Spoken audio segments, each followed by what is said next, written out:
네, 반갑습니다. 제가 한번 기도할까요? 하나님 감사합니다. 우리를 구원하신 것만도 감사한데 우리를 또 하나님의 사역자로 부르시고 또 이 시대에 복음의 통로로 사용해 주셔서 감사합니다. 우리가 귀한 선배 목사님들을 통해서 좋은 것들을 배워서 이 시대에 포스트 모던 시대의 한가운데 복음을 열매 맺는 그런 귀한 사역들을 잘 이룰 수 있도록 우리 전사님들 마음속에 복음을 심어주시고 또 열매 맺을 수 있도록 은혜를 베풀어 주십시오. 축복하고 모든 말씀을 우리와 함께 하시는 예수 그리스도 이름으로 기도합니다. 아멘. 네, 반갑습니다. 우리 이 장신대 박보경 교수님이라 계시죠? 네, 오늘 연락드렸더니 안식년 가셨다고. 제가 중학교 때 대구에 있는 중학교 다녔는데 그때 저희 교회 학교 선생님이셨어요. 그래서 제가 그때 처음 교회 나갔거든요. 그래서 저희 어머니 아버지가 뭐 교회 나간다고 많이 막 어렵게 했을 때 우리 박병원 선생님 정말 하여튼 너무 귀하게 선생님 너무 잘해 주셨어요. 그래서 그때가 이제 대학생, 결혼하기 전에 대학생이셨는데 그래서 그때 뭐 이렇게 장신대 공부하고 막 그럴 때도 이제 한 번씩 내려오시면 참 따뜻하게 잘해 주셔가지고 오늘 오면서 제가 뵙고 싶었는데 안식년이라고 그러더라고요. 그래서 하여튼 너무 반갑습니다. 와서 팀켈러 목사님에 대해서 제가 이렇게 몇 분 오셨는데 제가 여쭤봤더니 잘 모르신다고 그래가지고 제가 오늘 좀 맛보기 같이 팀켈러라는 사람을 좀 공부해보고 싶다라는 정도의 좀 자극을 좀 드리고 가면 좋겠다 그런 생각이 있습니다. 그래서 강의안은 굉장히 PPT 너무 많고 한 학기 강의안을 제가 드렸기 때문에 그래서 거기서 좀 짧게 좀 같이 좀 나누고 생각하고 팀켈러에 대해서 조금 더 알아봐야 되겠다라는 그런 어떤 틀 같은 거 좀 같이 좀 나누면 좋겠다 생각하고 있습니다. 팀켈러라는 그 목회자는 뉴욕에서 목회를 했어요. 뉴욕에서 했는데 웨스트민스터 신학교 교수였습니다. 교수를 하다가 실천신학 교수를 하다가 뉴욕에 이제 교회를 개척을 했는데 당시 뉴욕에는 교회가 안 된다고 하던 시절이었어요. 그러니까 회의주의자들이 많았고 뉴욕에 있는 젊은 이제 인텔리들이 많았기 때문에 교회에 대해서 굉장히 부정적인 사람들이 많았습니다. 이때 그 뉴욕의 한복판에서 굉장한 이 회의주의 사람들을 전도해서 이 복음의 영향력을 미쳤던 목사님입니다. 작년에 돌아가셔서 올해 1주기가 됐는데 하여튼 뭐 팀켈러의 영향력은 굉장히 이렇게 파급적이었죠. 포스트 모던 시대에 어떻게 복음을 전달하는가에 대해서 하여튼 좋은 예를 많이 보여주셨습니다. 그래서 팀켈러 목사님 좀 공부하시면 좋을 것 같고 너무 많아요. 우리가 배워야 될 것들이 좋은 것들이 너무 많은데 그 중에서 이제 포스트 모던 시대에 복음을 전달하는 방식을 좀 오늘 잠깐 나누면 좋겠다 생각합니다. 저도 뉴욕에 한번 갔을 때가 있었는데 2010년, 11년 그 어간에 갔다 왔어요. 12월, 1월 이렇게 갔다 왔는데 그때 이제 어느 교회를 갔냐면 누가 그 브루클린 터버너클 처치를 한번 가보라 그래서 브루클린에 가서 그 터버너클 처치에 갔더니 거기는 짐 샴발라라는 이 백인 목사님이 흑인 교회를 하거든요. 그래서 거기는 뭐라 그럴까 성가대가 유명하죠. 브루클린 터버너클이. 그래서 성가대 찬양하는데 회중이 다 일어서더라고요. 그러니까 나만 안 일어서니까 이렇게 약간 뻘쭘하게 너는 왜 안 일어서나 이렇게 보더라고요. 그러면서 성가대 찬양을 시작했는데 다 흔드는 거 있죠. 온몸을. 그러니까 저도 뭐 어디서 그렇게 좀 경직됐다는 느낌은 없었는데 거기서 외로운 이방인 같이 이렇게 성가대에서 할렐루야 하면 온 회중이 할렐루야 하고 그렇게 완전 이 찬양의 열기가 뜨거운 그런 데를 갔다가 바로 이 팀켈러 목사님 교회로 갔는데 맨하탄에 있었습니다.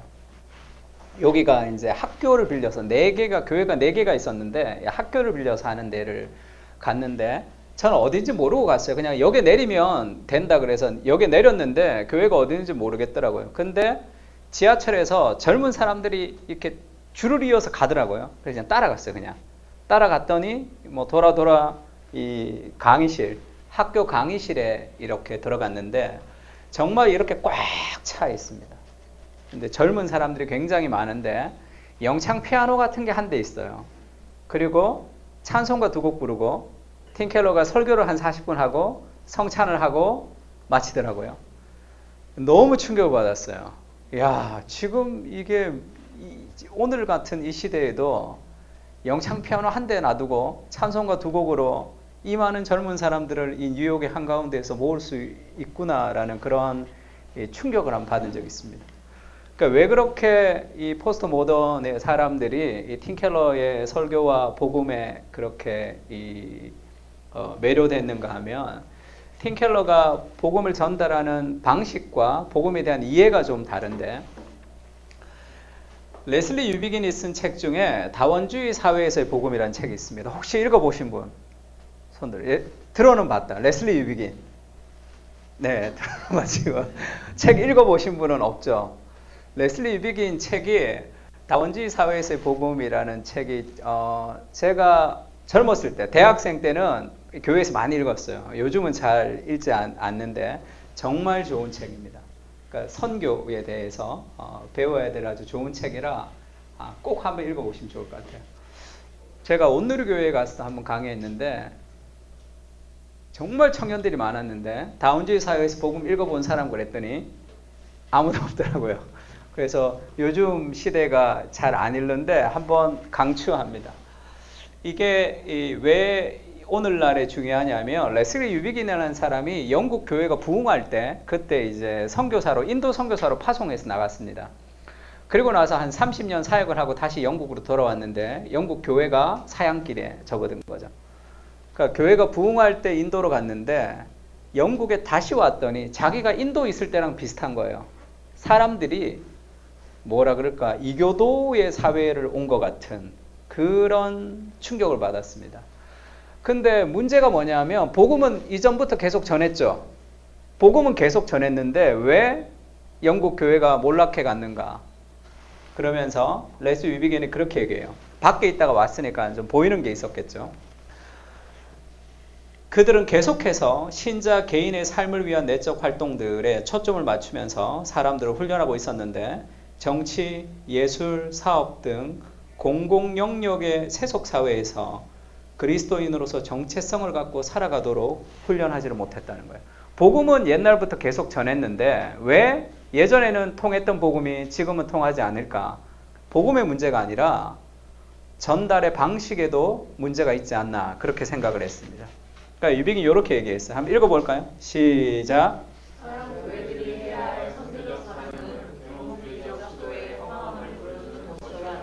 서양 교회들이 해야 될 중요한 일은 복음을 전하는 것이 아니라 먼저 해야 되는 게 있는데 복음보다 계몽주의 시도의 허망함을 보여주는 것이어야 한다. 이게 무슨 얘기냐면 예전에는 복음을 전하면 사람들이 그냥 받았습니다. 근데 계몽주의 이후에는 성경보다 인간의 이성이 더 높죠. 그래서 복음을 선포하면 이성보다 낫다고 생각하는 거예요. 내가 생각해서 받아들일 수 있으면 받아들이고 내가 생각해서 받아들일 수 없으면 받아들이지 않는 시대가 된 거죠. 그러니까 복음을 계속 전해도 복음이 효과적이지 못하는 이유는 복음보다 더 신뢰하고 있는 인간 이성이 있기 때문인데 그러니까 복음에 장애물이 있다는 거죠. 복음으로 가기. 그 복음의 장애물을 걷어내줘야 되는데 인간의 이성이라는 것이 잘못되었다. 인간의 이성이 복음보다 더 높다라는 그 계몽주의 신앙을 깨트려줘야지 복음을 더 받아들이기가 쉽다 이렇게 얘기했습니다. 그렇지 않으면 그걸 깨트려주지 않으면 복음을 계속 전해도 자기 생각 밑에서 복음을 받아들이고 있는 거죠. 그 문화가 바뀌었다는 거예요. 그래서 기독교 국가가 아니라 다원주의 사회에서는 어떻게 복음을 전해야 되는지에 대해서 쓴 책입니다. 선교적 책인 거죠. 비슷하게 테리 이글튼이라는 사람이 있는데 문화학자예요. 이 사람이 신의 죽음 그리고 문화라는 책을 썼습니다. 그러니까 종교를 완전히 없앨 때가 아니라 종교 때문에 특별히 동요되는 일이 더 이상 발생하지 않을 때 사회는 세속성이 된다. 이렇게 얘기했어요. 그러니까 교회가 그런 짓을 해? 목사가 그런 짓을 해? 그러면 아직까지 세속화된 사회가 아니에요. 세속화된 사회는 교회가 그러든지 말든지 아무 상관이 없습니다. 이미 그게 세속화된 거죠. 그러니까 복음을 전하는데 화내고 안 내고 뭐 신앙이 화내고 안 내고가 아니라 아무 관심이 없는 세속적인 사회가 되는 거죠. 근데 인간 안에는 그 디비니타스 엔숨이라고 그러죠. 종교의 씨앗이 있습니다. 그런데 요즘 사람들은 하나님을 버리죠. 신을 죽여버린 시대가 됐단 말이에요. 그러면 무엇이라도 섬기긴 해야 되죠. 사람들이. 그러니까 신을 죽여버린 세속화 사회에서는 신을 대처하는 게 뭐냐? 그게 문화라는 거죠. 교회 안에 속해 있지만 특별히 열성적이지 않다는 의미고 블룸스버리의 그룹이 하나님의 왕국을 대체해버린 것이다. 그래서 오늘날의 신, 사람들이 옛날에 하나님처럼 믿고 있는 게 뭐냐면 신을 죽인 세상에서는 또 다른 신이 있는데 그게 문화라는 거예요. 우리는 문화로부터 영향을 받습니다. 그래서 예전에 저희 아버지 세대는 직업이 있으면 만족했어요. 직업을 통해서 돈을 벌고 가족을 부양할 수 있으면 행복하게 직장 생활을 했습니다. 저희 밑에 세대, 요즘 젊은 사람들은 직업을 가지고 돈을 버는 것으로 만족하지 못하죠. 직업을 가지고 자아를 실현해야지만 만족하는 세대가 됐죠. 그러니까 왜 그렇게 된 것 같아요? 이전 세대는 안 그런데 왜 지금 세대는 그렇죠? 그게 문화가 주는 내러티브라고 그러죠. 문화의 이야기를 받기 때문이죠. 그것이 성경과는 다르지만 그런 신념을 가지고 살아가는 사람들이 많습니다.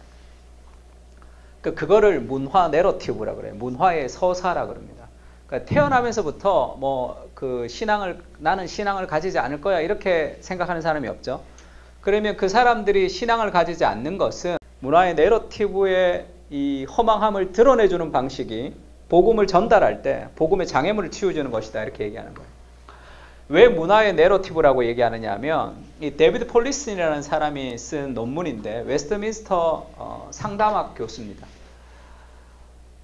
마음의 우상과 베네티 페어, 허용의 시장이라는 논문이 있어요. 그 유튜브에 찾아보면 유튜브란다. 그 인터넷 찾아보면 논문을 다 다운받을 수 있습니다. 짧은 논문인데 허용의 시장이라고 하는 것은 철로 역정에 나오는 거죠. 철로 역정의 허용의 시장이 이 크리스찬이란 믿음이 가서 거기서 시장에서 막 허용을 파는 거죠. 그거를 이제 데비드 폴리슨이 착안을 해서 얘기합니다. 오늘날의 사람들의 마음속에 우상, 하나님보다 더 사랑하는 무엇이 있는데 그것은 문화로부터 접하는 거라는 거예요.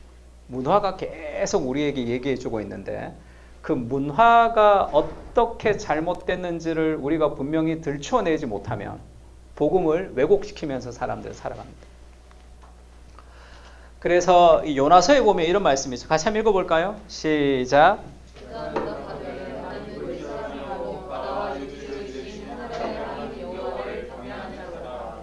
요나가 하나님의 말씀을 거부하죠. 하나님의 말씀을 거부하고 그가 이제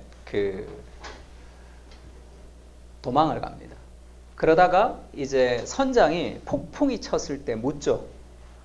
너는 누구고 어디서 왔고 그렇게 물을 때 자기 자신을 이렇게 대답하죠. 나는 히브리 사람이요 바다와 육지를 지으신 하늘의 하나님 여호와를 경외하는 자다 이렇게 얘기합니다. 자기의 정체성을 나는 하나님을 경외하는 쉽게 얘기하면 크리스찬입니다라는 정체성보다 더 앞서 얘기하는 게 뭐죠? 나는 히브리 사람이죠. 요나의 마음속에 하나님을 사랑했지만 더 사랑하는 대상이 있는데 그게 민족이죠. 그러니까 하나님이 말씀하셔도 순종하고 싶지 않은 거죠. 왜? 내 민족에게 그것이 좋지 않거든요. 다시스로 가서 복음을 전하는 것이 니느웨에 가서 복음을 전하는 것이 이 히브리 민족에겐 좋지 않다는 거예요. 그러면 그가 가지고 있는 하나님 그것은 민족의 신이죠. 어떤 사람은 복음보다 정치를 더 중요하게 생각하는 사람들이 있습니다. 그러니까 그것을 걷어내주지 못하면 하나님 믿죠? 그것을 걷어내주지 못하면 복음을 제대로 받아들일 수 없는 복음의 장애물이 있다는 거예요. 그러니까 왜 거짓말하죠, 사람들이? 거짓말하는 이유는 하나님의 말씀에 순종하는 것보다 내가 부끄러운 것이 더 크면 거짓말하겠죠. 하나님의 말씀에 순종하는 것이 내가 부끄러워도 말씀에 순종하는 것이 더 높은 순위면 우리가 순종하겠죠. 많은 사람들이 교회 안에 있지만 하나님보다 더 사랑하는 무엇을 가지고 지금 다 앉아 있습니다. 그거를 들춰내줘야 되는 거예요. 근데 그거는 나쁜 게 아니죠. 그거를 이제 팀 켈러가 우상이다 이렇게 얘기했습니다. 하나님보다 더 사랑하는 대상이 우상인데 그거를 걷어내주지 못하면 복음을 제대로 받아들일 수 없는 거죠. 이거는 다 좋은 겁니다. 이 우상. 하나님보다 더 사랑하는 대상이 다 우상인데 우상이란 무엇인가 같이 한번 읽을까요? 시작. 우상이란 무엇인가? 무엇이든 당신에게 하나님보다 더 중요한 것이다. 무엇이든 하나님보다 더 크게 당신 마음과 생각을 차지하는 것이다. 하나님만이 주실 수 있는 것을 다른 데서 얻으려면 그것이 바로 우상숭배이다. 우상숭배가 뭐냐면 하나님보다 더 중요하게 생각하는 거예요. 그 하나님보다 더 사랑하는 것, 그것이 우상이다. 그것을 그 우상이라는 게 문화의 내러티브에서 젖어든다는 거죠. 이 우상은 다 좋은 겁니다. 나쁜 게 아니라 좋은 거예요. 가족을 사랑하는 거 좋은 거죠. 공부 열심히 하는 거 좋은 거죠. 직장일 열심히 하는 게 좋습니다. 그러나 그게 하나님보다 더 사랑의 대상이 되면 그것이 우상이 되는 거죠. 그게 내 하나님이 된답니다. 그래서 아고스티누스가 죄에 대해서 죄의 본질이 뭐냐? disordered love라고 그랬어요. disorder. 순서가 바뀐 거죠. 무질서한 사랑 이렇게도 많이 번역되는데 죄는 사랑인데 순서가 바뀐 거예요. 가족을 가장 사랑하면 그 가족이 자신을 노예로 삼습니다. 하나님을 가장 사랑할 때만 질서가 잡히는 거죠. 제가 교회를 개척할 때 그 창문을 열고 이제 교회를 개척하기 전에 창문을 열고 이제 기도하는데 이 건물 우리 집 앞에 아파트 앞에 보이는 건물에 교회가 3개가 있더라고요. 한 건물에. 그러니까 이렇게 교회가 많은데 내가 또 다른 교회를 개척해야 될 이유가 뭡니까? 그렇게 기도했어요. 또 한 교회를 더 보태야 될 이유가 뭡니까? 근데 저는 이제 오카르 목사님에게 국제제자훈련원에서 제자훈련을 배웠는데 그래 정말로 건강하게 제자훈련을 통해서 건강한 공동체를 좀 세워가야 되겠다는 비전을 받았어요. 하나님 앞에. 그래서 정말 제자훈련을 통해서 건강한 교회를 세우겠다고 교회를 개척했습니다. 그러니까 매일 기도하죠. 건강한 교회를 위해서 기도합니다. 근데 건강한 교회를 세우겠다는 게 하나님을 사랑하는 것보다 더 높은 위치에 올라가면 어떻게 되냐면 매일 새벽에 기도하는데 하나님 건강한 교회를 되게 해주십시오. 우리 교회가 건강한 공동체가 되게 해주십시오. 근데 내 생각만큼 건강해지지가 않아요. 그러면 첫 번째 자기를 질책하죠. 나 개척 아닌가 봐. 나 스타일이 부임했어야 되나 봐. 그때 거절하지 말았어야 되는데. 두 번째는 사람들을 향해서 비난하죠. 왜 우리 교인들은 잘 변하지 않을까? 세 번째는 외부적인 환경에 대한 두려움이죠. 교회를 건강하게 하지 못하는 월세가 올라간다든지 자리가 어떻다든지 하는 그런 것이 자기를 옥죄입니다. 그러니까 재밌죠. 매일 기도하는데 건강한 공동체를 위해서 기도하면 기도할수록 자신을 질책하거나 다른 사람을 비난하거나 외부적인 환경이 두렵거나 그러니까 왜 그렇게 되는 거죠? 하나님을 사랑하는 것보다 건강한 공동체라는 것이 더 사랑의 대상이 되는 거. 그것이 우상 숭배죠. 많은 사람들이 다 그 우상을 가지고 오는데 그것은 문화의 내러티브를 통해서 그것이 스며든다는 거예요. 그러니까 그냥 복음을 계속 전하는 것이 아니라 복음을 전하기 전에 그 문화의 우상을 깨트려줘야 된다. 근데 사람들 잘 몰라요. 왜 내가 그런 우상을 가지고 있는지 잘 모릅니다. 그것이 왜 그런 우상을 가지고 있는지를 목회자가 깨닫게 해주는 것. 문화 내러티브의 어떤 잘못된 것을 들추어내주는 그 작업이 필요하다는 거죠. 그래서 우리가 어떤 우상을 가지고 있는지를 알려면 내가 슬퍼하는 일이 있죠. 뭐가 좌절이 됐을 때 슬퍼하는 일은 내가 견딜 수 있는 아픔입니다. 나를 절망시키는 거 있죠. 나를 절망시키는 거. 하나님이 있고 예수님이 있어도 회복되지 못하는 절망. 그게 우상이에요. 남편을 우상, 배우자를 우상으로 삼는 사람은 배우자가 자신에게 뜻하지 않는 무언가 배신을 하면 인생이 완전히 무너져 버립니다. 절망에 빠져버려요. 하나님도 예수님도 다 소용이 없습니다. 그러니까 왜 그러냐 하면 하나님보다 배우자를 더 사랑했거든요. 자녀를 우상으로 삼는 사람도 있어요. 그 자기 뜻대로 안 되거나 자녀가 마음대로 안 되면 완전히 절망 속에 빠집니다. 그래서 우리가 목회를 하다가 내가 절망 속에 빠지는 감정이 떠오르면 그 감정의 끄트머리를 추적해야 돼요. 그러면 그 안에 우상이 끌려 따라 나올 때가 있습니다. 내가 왜 이렇게 화나지? 내가 왜 이렇게 기분 나쁘지? 하는 그것이 하나님보다 더 사랑하는 대상. 하나님을 가장 사랑하면 나머지를 우리가 활용할 수 있죠. 아고스티누스가 쓴 그리스도인의 교양에 보면 그 라틴어로 프루이라는 단어가 있고 우티라고 그러죠. 프루이가 뭐냐면 향유하는 사랑입니다. 하나님이 향유의 대상이죠. 우티는 사용하는 사랑이죠. 그러니까 뭐 사람은 향유와 사용의 대상이지만 좀 쉽게 얘기하자면 하나님은 향유의 대상이고 나머지는 다 사용의 대상이에요. 하나님을 향유하면 나머지를 다 얼라이먼트, 다 즐길 수 있습니다. 가족도 사랑하고 다 누릴 수 있어요. 향유의 대상, 사용의 대상이 향유로 올라가면 돈이나 성공이나 다른 것을 우리가 향유하게 되면 그것이 우리를 노예로 삼는 거죠. 그래서 삶이 힘들어져요. 그러니까 그 우상을 들추어내는 작업들이 필요하다. 오늘날에 그 얘기를 하고 있습니다. 근데 그거는 생각만큼 쉬운 게 아니에요. 왜냐하면 우리 마음에 하나님보다 더 사랑하는 대상들은 이 표면적으로 드러나 있는 게 있고 이 근원적인 우상이 있어요. 근원적으로 깊은 우상이 있습니다.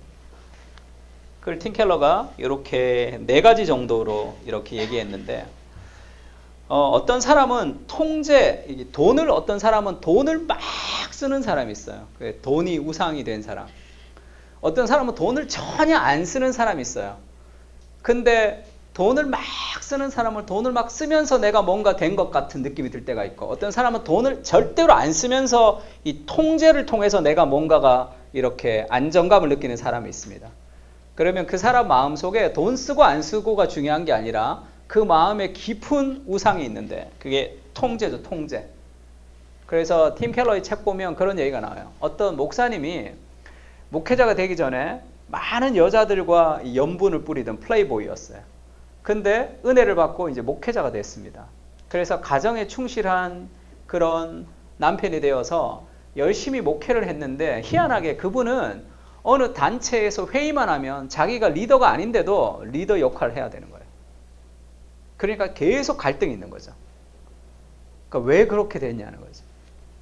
그 사람의 우상은 이렇게 사랑이어서 여인의 사랑을 찾다가 은혜를 받아서 회복된 게 아니라 그 마음 깊은 곳에 통제라는 우상을 가지고 있었던 거죠.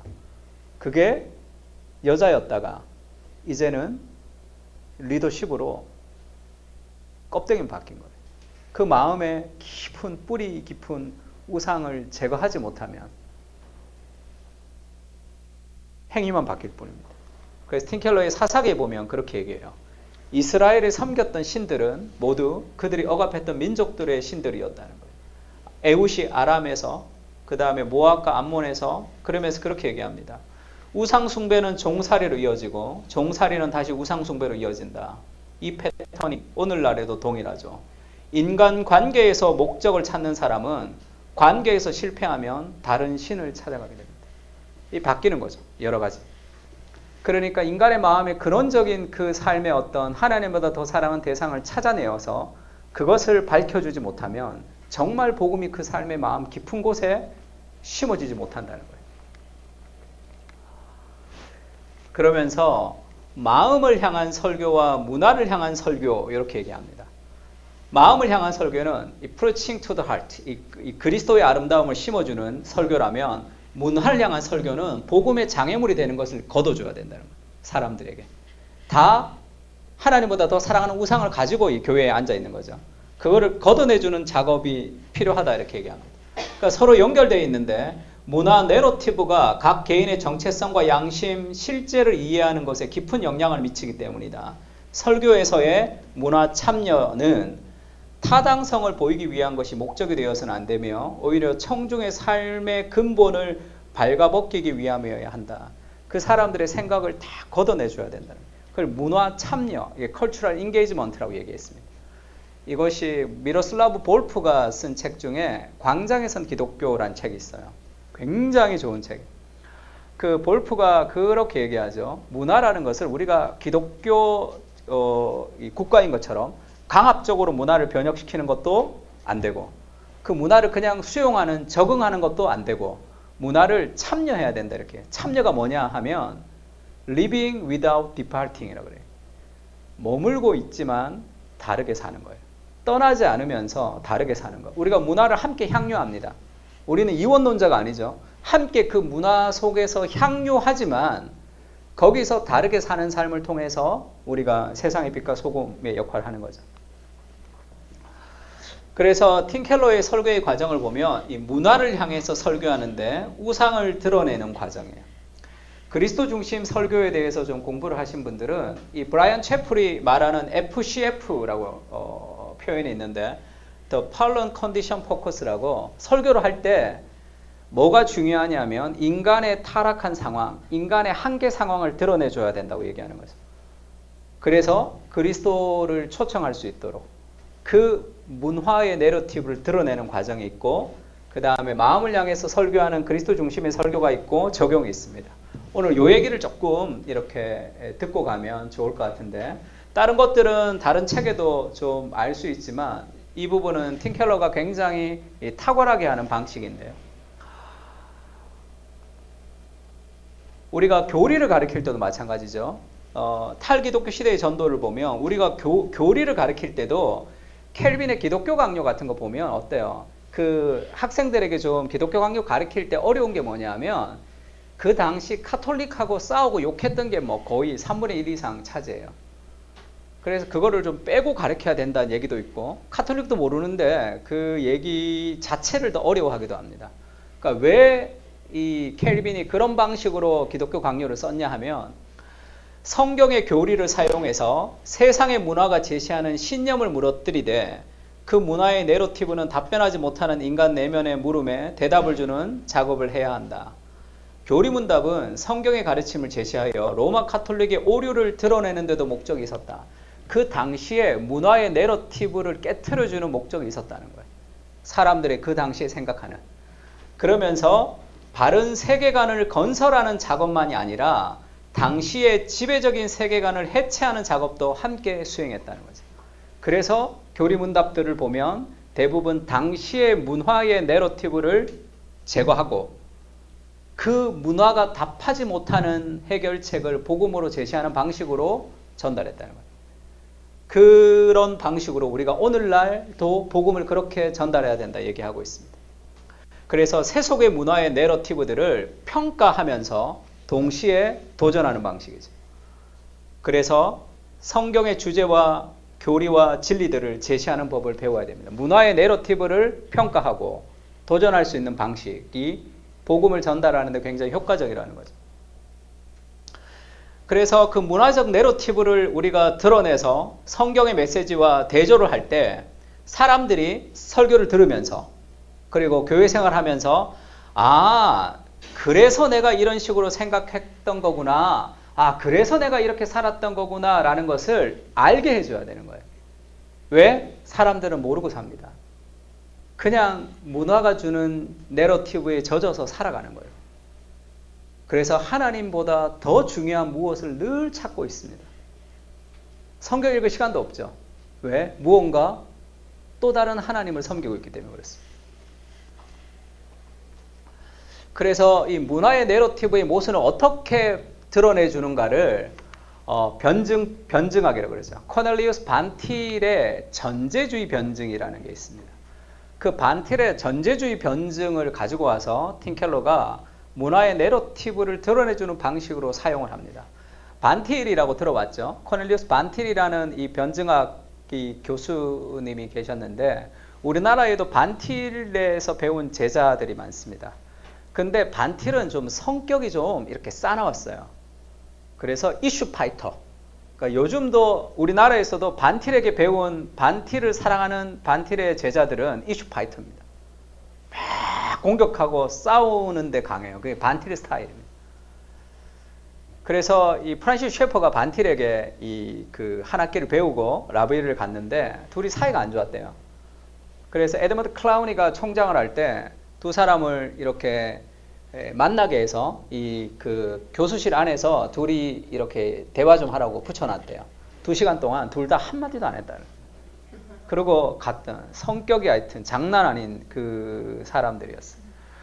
근데 팀 켈러는 반틸에게 배운 게 아니라 반틸의 제자가 누구냐 하면 하비 코언 교수님이에요. 우리나라에서 간하베 선교사님이라고 우리나라에 와서 청량리 588에서 술집 여자들 전도하고 다녔던 그런 선교사예요. 선교사. 근데 모든 사람들이 다 이 선교사님에 대한 칭찬이 자자합니다. 그냥 서양 사람이 와서 막 그 술집에 가서 막 사람들 밥 주면 밥 먹고 막 그렇게 전도하고 다녔다는 거예요. 근데 아주 탁월하고 똑똑한 사람이어서 반틸이 이 하비 코언 선교사님을 한국에 있는 사람을 불렀어요. 그래서 한 학기 변증학을 가르치고 그 다음에 선교학을 배웠습니다. 그때 했던 선교가 이 하비 코언 교수님이 했던 선교가 이 도시 선교예요. 도시 선교라는 파트를 만들었습니다. 팀 켈러가 센터 처치라는 책을 썼는데 그 선교사님 가나베 선교사님 영향을 많이 받은 거예요. 그러니까 변증도 마찬가지예요. 가나베 선교사님은 굉장히 선교적 마인드가 있어서 반틸의 제자였지만 이 변증을 굉장히 부드럽게 잘 하는 스타일이었어요. 그래서 팀 켈러가 이 하비 코언 교수님에게 이 반틸의 이 무기를 장착한 거죠. 그걸 가지고 이 복음을 전달하는 방식에 문화적 내러티브를 드러내는 방식에 전제주의 변증을 사용해서 설교하고 가르칩니다. 전제주의 변증이 뭐냐면 지금 이게 반틸이 이 수업 시간에 늘 썼던 건데 지금 이 하나님이에요. 크리에이터 하나님이고 지금 이게 피조물입니다. 인간이죠. 그래서 하나님과 연결되어 있는 하나님의 생각을 따라 생각한다. 그게 이제 반틸의 굉장히 중요한 그 케플러의 그 말을 인용한 거죠. 그래서 하나님의 생각을 따라 생각하면 이 세상에 있는 것들을 우리가 합리적으로 얘기할 수 있지만 하나님이 없는 사람들은 그냥 자기의 이성을 따라 생각하는 거죠. 그래서 자기의 이성을 따라 생각하는 사람들이 성경과 다른 어떤 세계관을 가지고 있다면 그것은 반드시 모순이 존재합니다. 하나님이 만드신 세상에서 하나님의 방식이 아니고서는 진리가 없죠. 성경 외에 진리가 없죠. 그래서 지금 이 팀 켈러가 그 믿지 않는 사람들과 대화를 많이 하는데 지금 우리도 베르타스 포럼 같은 거 하죠. 그 한국에도 미국에도 하버드, 옥스퍼드 같은 베르타스 포럼 같은 걸 할 때 이 무신론 교수님입니다. 그러니까 팀 켈러가 대화를 많이 해요. 마틴 로이드 존스 목사님이 그런 얘기했어요. 영국 TV에서 무신론자들과 토론을 한번 하자고 불렀습니다. 로이드 존스 목사님이 NO 했어요. 안 나갔습니다. 복음은 설득하는 게 아니다. 복음은 선포하는 것이다. 가슴 뛰죠. 아멘. 그래서 로이드 존스 목사님을 좋아하는 사람들은 이런 것 잘 안 합니다. 근데 그러면 팀 켈러는 왜 이런 걸 하느냐 하면 이 설득을 통해서 복음을 믿는다고 생각하지 않아요. 근데 팀 켈러가 믿지 않는 사람과 대화를 하면서 팀 켈러가 원하는 것은 한 가지입니다. 성경적인 생각이 아닌 다른 모든 생각은 반드시 모순이 존재하는 거죠. 그래서 성경을 받아들일 때만 하나님과 세상과 인간에 대해서 가장 말이 되는 해석을 할 수 있다. 성경이 가장 말이 되고 성경이 아닌 세계관은 반드시 모순이 존재해서 대화를 통해서 그 사람의 생각의 모순을 드러내주는 거죠. 그래야지 복음을 받아들이기가 쉽다는 거예요. 그래서 믿지 않는 사람들과 대화할 때도 이 믿지 않는 이 교수님이 그렇게 얘기하죠. 기독교는 너무 편협하다라는 배타성. 기독교가 너무 편협해. 왜 너네 종교만 구원을 얻을 수 있냐? 그렇게 묻습니다. 우리가 지금 여기 이 텀블러가 있습니다. 이런 것은 과학적인 진리죠. 눈에 보이지 않아도 지구는 자전합니다. 이건 과학적 검증 가능한 진리입니다. 사람들의 세계관은 검증 가능하지가 않아요. 모든 세계관은. 사람들의 모든 세계관은 가장 베이스에는 믿음이 있습니다. 그 빌리브 시스템이라고 그러죠. 무조건 믿음이 있어요. 그럼 이 사람은 기독교는 배타적이야라는 것이 태어나면서부터 아는 거예요? 아니죠. 그러면 왜 이 사람은 기독교가 배타적이라고 생각하느냐 하면 논리가 없는 믿음이 가장 베이스에 있습니다. 그러니까 유신론도 믿음이죠. 하나님이 계시다는 걸 믿습니다. 우리는 두 가지 전제를 믿는데 첫 번째는 하나님이 거기에 계신다는 걸 믿는 거예요.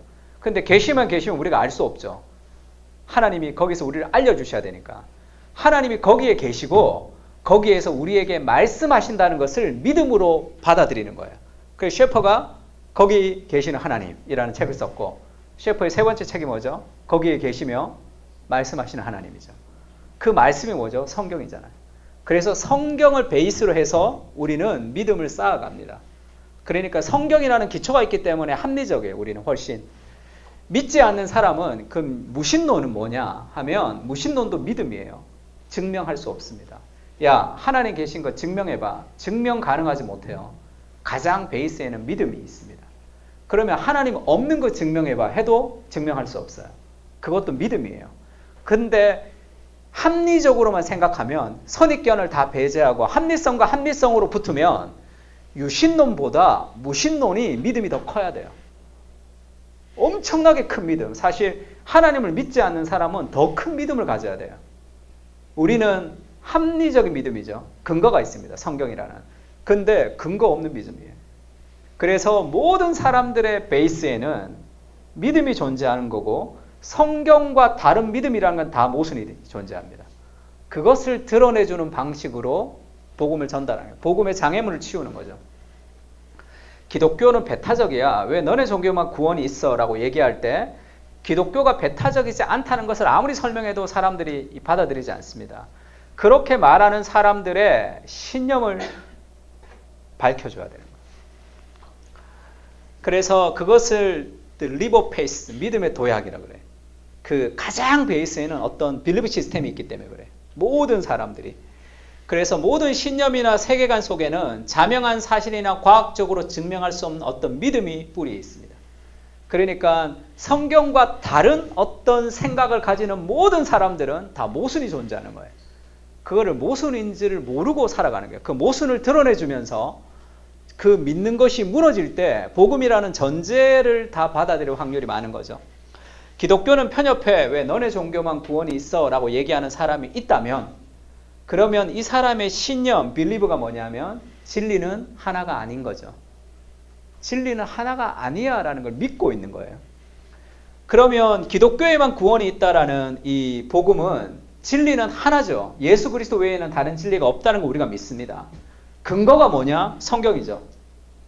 근데 이 사람은 진리가 하나가 아니야 라고 믿는 거죠. 그러니까 진리가 하나라는 것이 기분 나쁘잖아요. 그러면 근거가 뭐냐? 근거가 없어요. 근거가 없습니다. 그러니까 이게 문화적 내러티브라는 거죠. 그래서 틴케러가 그렇게 얘기해요. 지금 기독교가 자기 종교만 구원이 있다는 것이 기분 나쁜 거죠. 이렇게 얘기해요. 그게 기분 나쁜 거죠. 그러면 다른 말로 하면 기독교의 종교관이 다른 종교의 종교관보다 더 우월하다는 것이 기분 나쁜 거잖아요. 그러면 그 전제를 그대로 이 사람한테 적용하면 이 사람도 어떻게 생각하는 거죠? 자기의 종교관이 기독교보다 더 우월하다고 생각하니까 너네 배타적이야 이렇게 얘기하는 거죠. 그러면 너네 배타적이야 라고 얘기하는 그 근거를 자기에게 그대로 돌리면 자기도 배타적이죠. 근데 자기가 편협하다고 생각하지 않죠. 사람들은. 야, 너네 종교만 구원은 있어? 그러면 그 전제라는 것은 모든 종교가 다 구원이 있다라고 믿어야지 합리적이라고 생각하는 거예요. 근거가 없습니다. 아무런 근거가 없어요. 그 사람 안에는. 그리고 기독교가 우월하다고 얘기하는 게 기분 나쁘다요. 그러면 자기도 그 행동을 하고 있는 거죠. 나의 종교관이 기독교보다 우월하니까 기독교는 배타적이야 라고 얘기하는 거죠. 그러면 합리적으로 생각하면 정답이 하나, 진리가 하나라는 것 자체가 배타적이진 않죠. 정말로 진리가 하나일 수도 있고 아닐 수도 있잖아요. 정말로 진리가 하나면 진리가 하나인데 진리가 하나라고 주장하는 것은 배타적이지 않습니다. 배타적이라는 것은 내가 내가 맞다고 이것이 정답이라고 주장하는 게 배타적인 게 아니라 이것이 정답이기 때문에 그렇지 않은 사람들을 때리거나 폭행하거나 욕하거나 하면 배타적이 되는 거죠. 기독교는 우리가 가지고 있는 진리가 정답이라고 얘기하지만 배타적일 수 없죠. 왜? 은혜로 구원 얻었거든요. 은혜로 구원 얻은 사람은 믿지 않는 사람들이 나보다 더 낫다는 것을 압니다. 윤리적으로 더 뛰어난 사람들 중에도 믿지 않는 사람들이 있다는 걸 다 아는 거예요. 그래서 은혜의 복음은 늘 나보다 남을 낮게 여기는 것이 정상이죠. 그렇지 않은 교회의 모습이 있었을지 모르지만 그것은 그리스도가 가르쳐주는 복음은 아닌 거죠. 그러니까 진리가 하나라고 주장하는 그 자체가 배타적일 수는 없는 거죠. 근데 이 친구는 기독교는 배타적이야. 편협해. 왜 너네 종교만 구원을 얻어? 이렇게 얘기를 하는 것이 당연하다고 생각하는 거예요. 그것이 당연하지 않다는 것을 알려주는 방식. 그러면 그것을 복음의 이 문화의 앞점을 누른다는 건데, 그러니까 모든 성경과 다른 모든 생각은 다 모순이 있다는 걸 기억하면서 우리가 문화를 바라보면 훨씬 더 효과적으로 복음을 전달할 수 있습니다. 사람들이 가지고 있는 신념을 흔드는 거죠. 잘못된 신념. 그 우상을 흔들 때 복음을 훨씬 더 쉽게 받아들일 수 있다는 거예요. 저희 교회도 커뮤니케이션 학과 다니는 자매가, 대학원 다니는 자매가 둘이 있는데, 하루는 와서 저한테 그렇게 얘기하는 거예요. 목사님, 저희 학교에서는 전도를 못 하겠어요. 이렇게 얘기해요. 왜냐하면 교수님이 수업 시간에 이렇게 얘기한 거예요. 포스트 모던 시대에 종교를 강요하는 것은 폭력을 행사하는 것과 같다. 이렇게 수업 시간에 이 교수님이 얘기했어요. 그래서 교회 가자 그러면 야, 폭력 행사하지 마 이런다는 거예요. 친구들이. 그러니까 자기 그 학교에서는 복음을 못 전하겠다 이렇게 찾아왔습니다. 제가 그렇게 얘기했어요. 야, 술집 아저씨가 술 먹고 얘기하는 거면 그냥 그거를 받아줄 수 있는데 학교 교수님이 얘기치고는 이거는 너무 말이 안 되지 않나 이렇게 얘기했어요. 포스트 모던 시대에 종교를 강요하는 것은 폭력을 행사하는 것과 같다라고 얘기했을 때, 그러면 그 교수님의 생각 속에 있는 포스트 모던의 정의가 뭐냐면 절대 진리가 없는 시대죠. 절대 진리가 없는 시대에 절대 진리를 강요하는 것은 폭력을 행사하는 것과 같다. 이런 문장으로 성립될 수 있겠죠. 그러면 그것을 그 교수님에게 그대로 돌려보자면 절대 진리가 없는 시대에 종교를 강요하는 것은 폭력을 행사하는 것과 같다라는 절대 진리를 자기도 얘기하면 안 되죠. 말이 안 되는 모순이지만 그거를 전혀 말이 되지 않는다고 생각을 하는 거죠. 이런 게 문화의 내러티브예요. 성경과 다른 모든 세계관은 다 모순이 존재합니다. 그것을 성경적 세계관을 가지고 밝혀줘야 되는 거죠. 절대 진리가 없는 시대에 명제를 말하는 것 자체가 잘못된 거죠. 왜 그렇게 되냐면 우리가 포스트 모던은 절대 진리가 없는 시대야 하면 틀린 거죠. 그게 절대 진리가 되니까. 그러니까 왜 그렇게 되냐면 우리가 포스트 모던이라는 것은 모던의 이름이 자기 이름이 없죠. 모던에서 프리모던, 포스트 모던이 되는 거죠. 그래서 주로 포스트 모던은 이거 아니야, 이거 아니야, 이거 아니야 이렇게 해서 자기의 정체성을 찾은 거예요. 넌 뭔데? 몰라요. 이거 아니야, 저거 아니야, 저기 아니야 해서 이 탈진리의 시대, 탈권위의 시대가 됐는데, 그러니까 포스트 모던이라는 것은 뭐 말하면 안 돼요. 절대 진리가 없는 시대야 자체가 사실 절대 진리가 되는 거니까. 그러니까 이 희한한 시대가 된 거죠. 그러면 이 말 안에는 말도 안 되는 모순이 존재해요. 그러나 그것이 모순인 줄 모르고 사람들이 살아가는 거죠. 이런 수많은 문화의 내러티브를 가지고 사람들이 교회에 온다. 그것을 드러내주는 방식. 그때 복음의 세계관을 가져야지 삶의 통일성을 다 가질 수 있기 때문에 그렇습니다. 그것을 어떤 방식으로 전달하느냐 하면 고린도전서 1장 22절에서 24절을 틴케러가 그렇게 얘기합니다. 유대인은 표적을 구하고 헬라인은 지혜를 찾죠. 유대인은 독립, 힘, 능력을 구합니다. 헬라인은 지혜를 찾겠죠. 헬라 철학자들은. 근데 표적을 구하고 지혜를 찾지만 십자가에 못 박힌 그리스도를 전하는데 유대인에게는 꺼리는 것이고 이방인에게는 미련한 것입니다. 그러나 부름을 받은 자들에게는 유대인이나 헬라인이나 그리스도는 하나님의 능력이요 하나님의 지혜다.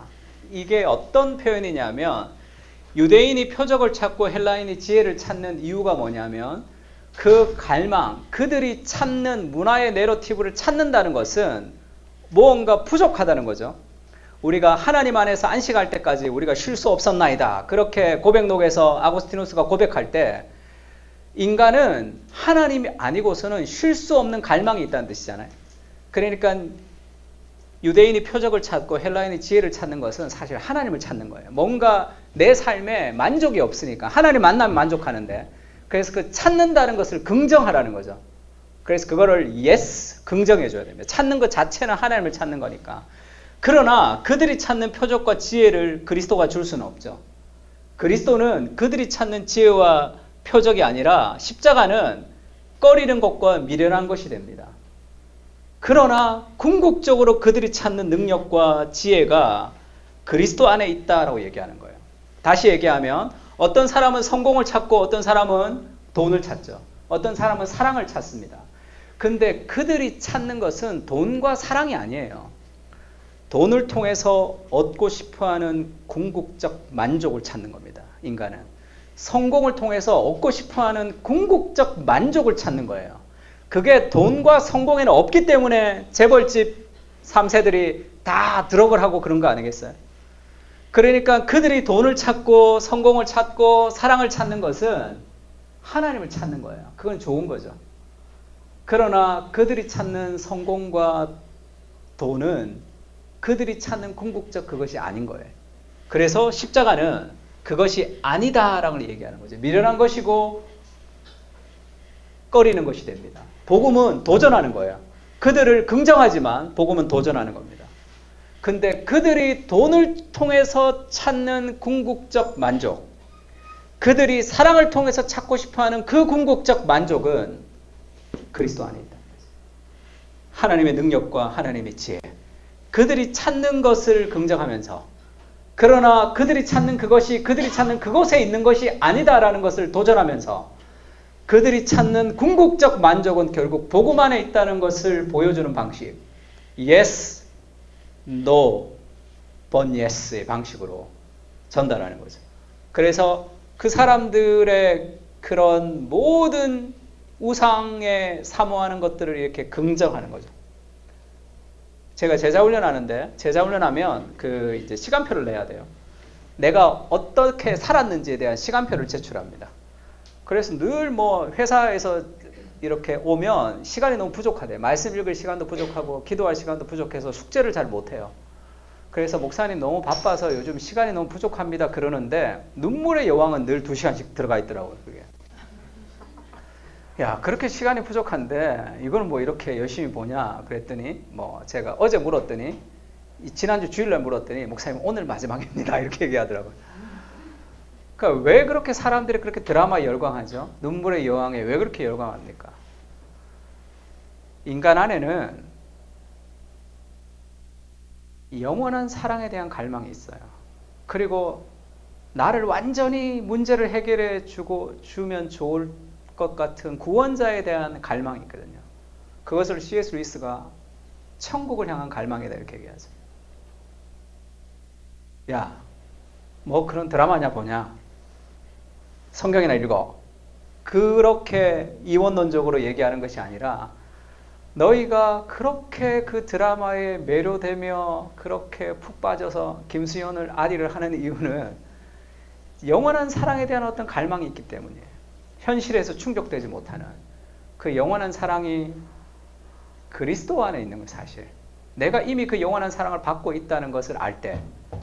그래서 결혼하지 못했던 이 청년들이 가지는 어떤 이 외로움이라는 것은 왜 남들은 다 결혼하는데 나는 결혼하지 못할까라는 그런 불안들이죠. 그것은 결혼을 통해서 채워질 수 있는 게 아닙니다. 진정한 배우자가 되시는 그리스도와의 영원한 결혼, 어린 양의 혼인잔치가 준비되어 있는 거예요. 우리는 완전한 결혼식을 그날에 할 겁니다. 그리고 이 땅에 진정한 싱글의 모델로 사셨던 그리스도가 우리의 삶의 모델이 될 수 있는 거예요. 그럴 때 그 삶의 여러 가지 외로움의 문제를 해결하면서 갈 수 있습니다. 그렇지 않으면 왜 나는 결혼 못할까? 나는 왜 어떨까? 하는 그런 외로움 속에서 살아야 되지만, 그러니까 나는 왜 사랑을 못할까라는 그 외로움이 결혼을 꿈꾸지만 그것은 결혼을 통해서 채워지는 것은 아니에요. 그러나 내가 결혼을 통해서 채우고 싶었던 그 궁극적 만족은 그리스도 안에 있습니다. 복음 안에 있는 거예요. 그 복음의 만족, 그러니까 진정한 이 독신의 모델이었던 그리스도를 따라 살아가는 그리스도 중심성과, 그리고 영원한 나라의 완전한 결혼식, 그것에 대한 충족이 오늘의 외로움을 견딜 수 있는 힘을 주는 거죠. 누구를 만나서 해결되는 게 아닙니다. 누구를 만나서 외로움이 해결된다면, 수가산 여인이 남편이 5 있었으나 지금 있는 사람도 내 남편이 아니니, 그것은 그 남편을 통해서 찾고 싶었던 궁극적 사랑이 거기에서 오는 게 아닌 거죠. 우상이 되는 겁니다. 진정한 그리스도께서 온다는 그 방식을 가지고 복음을 전달하는 거예요. 예를 좀 한번 들고 마치면 좋을 것 같은데, 제가 오늘 형제들이 많을 줄 알고 예를 좀 했는데 자매들이 많아서 조금 민망스럽긴 한데, 예. 하나님을 탐닉하라라는 마이클 존 큐직이라는 목사님이 쓰신 책이 있습니다. Searching for God이에요. 인터넷 서핑, 포르노 중독이었다가 회복된 사람이 쓴 책입니다.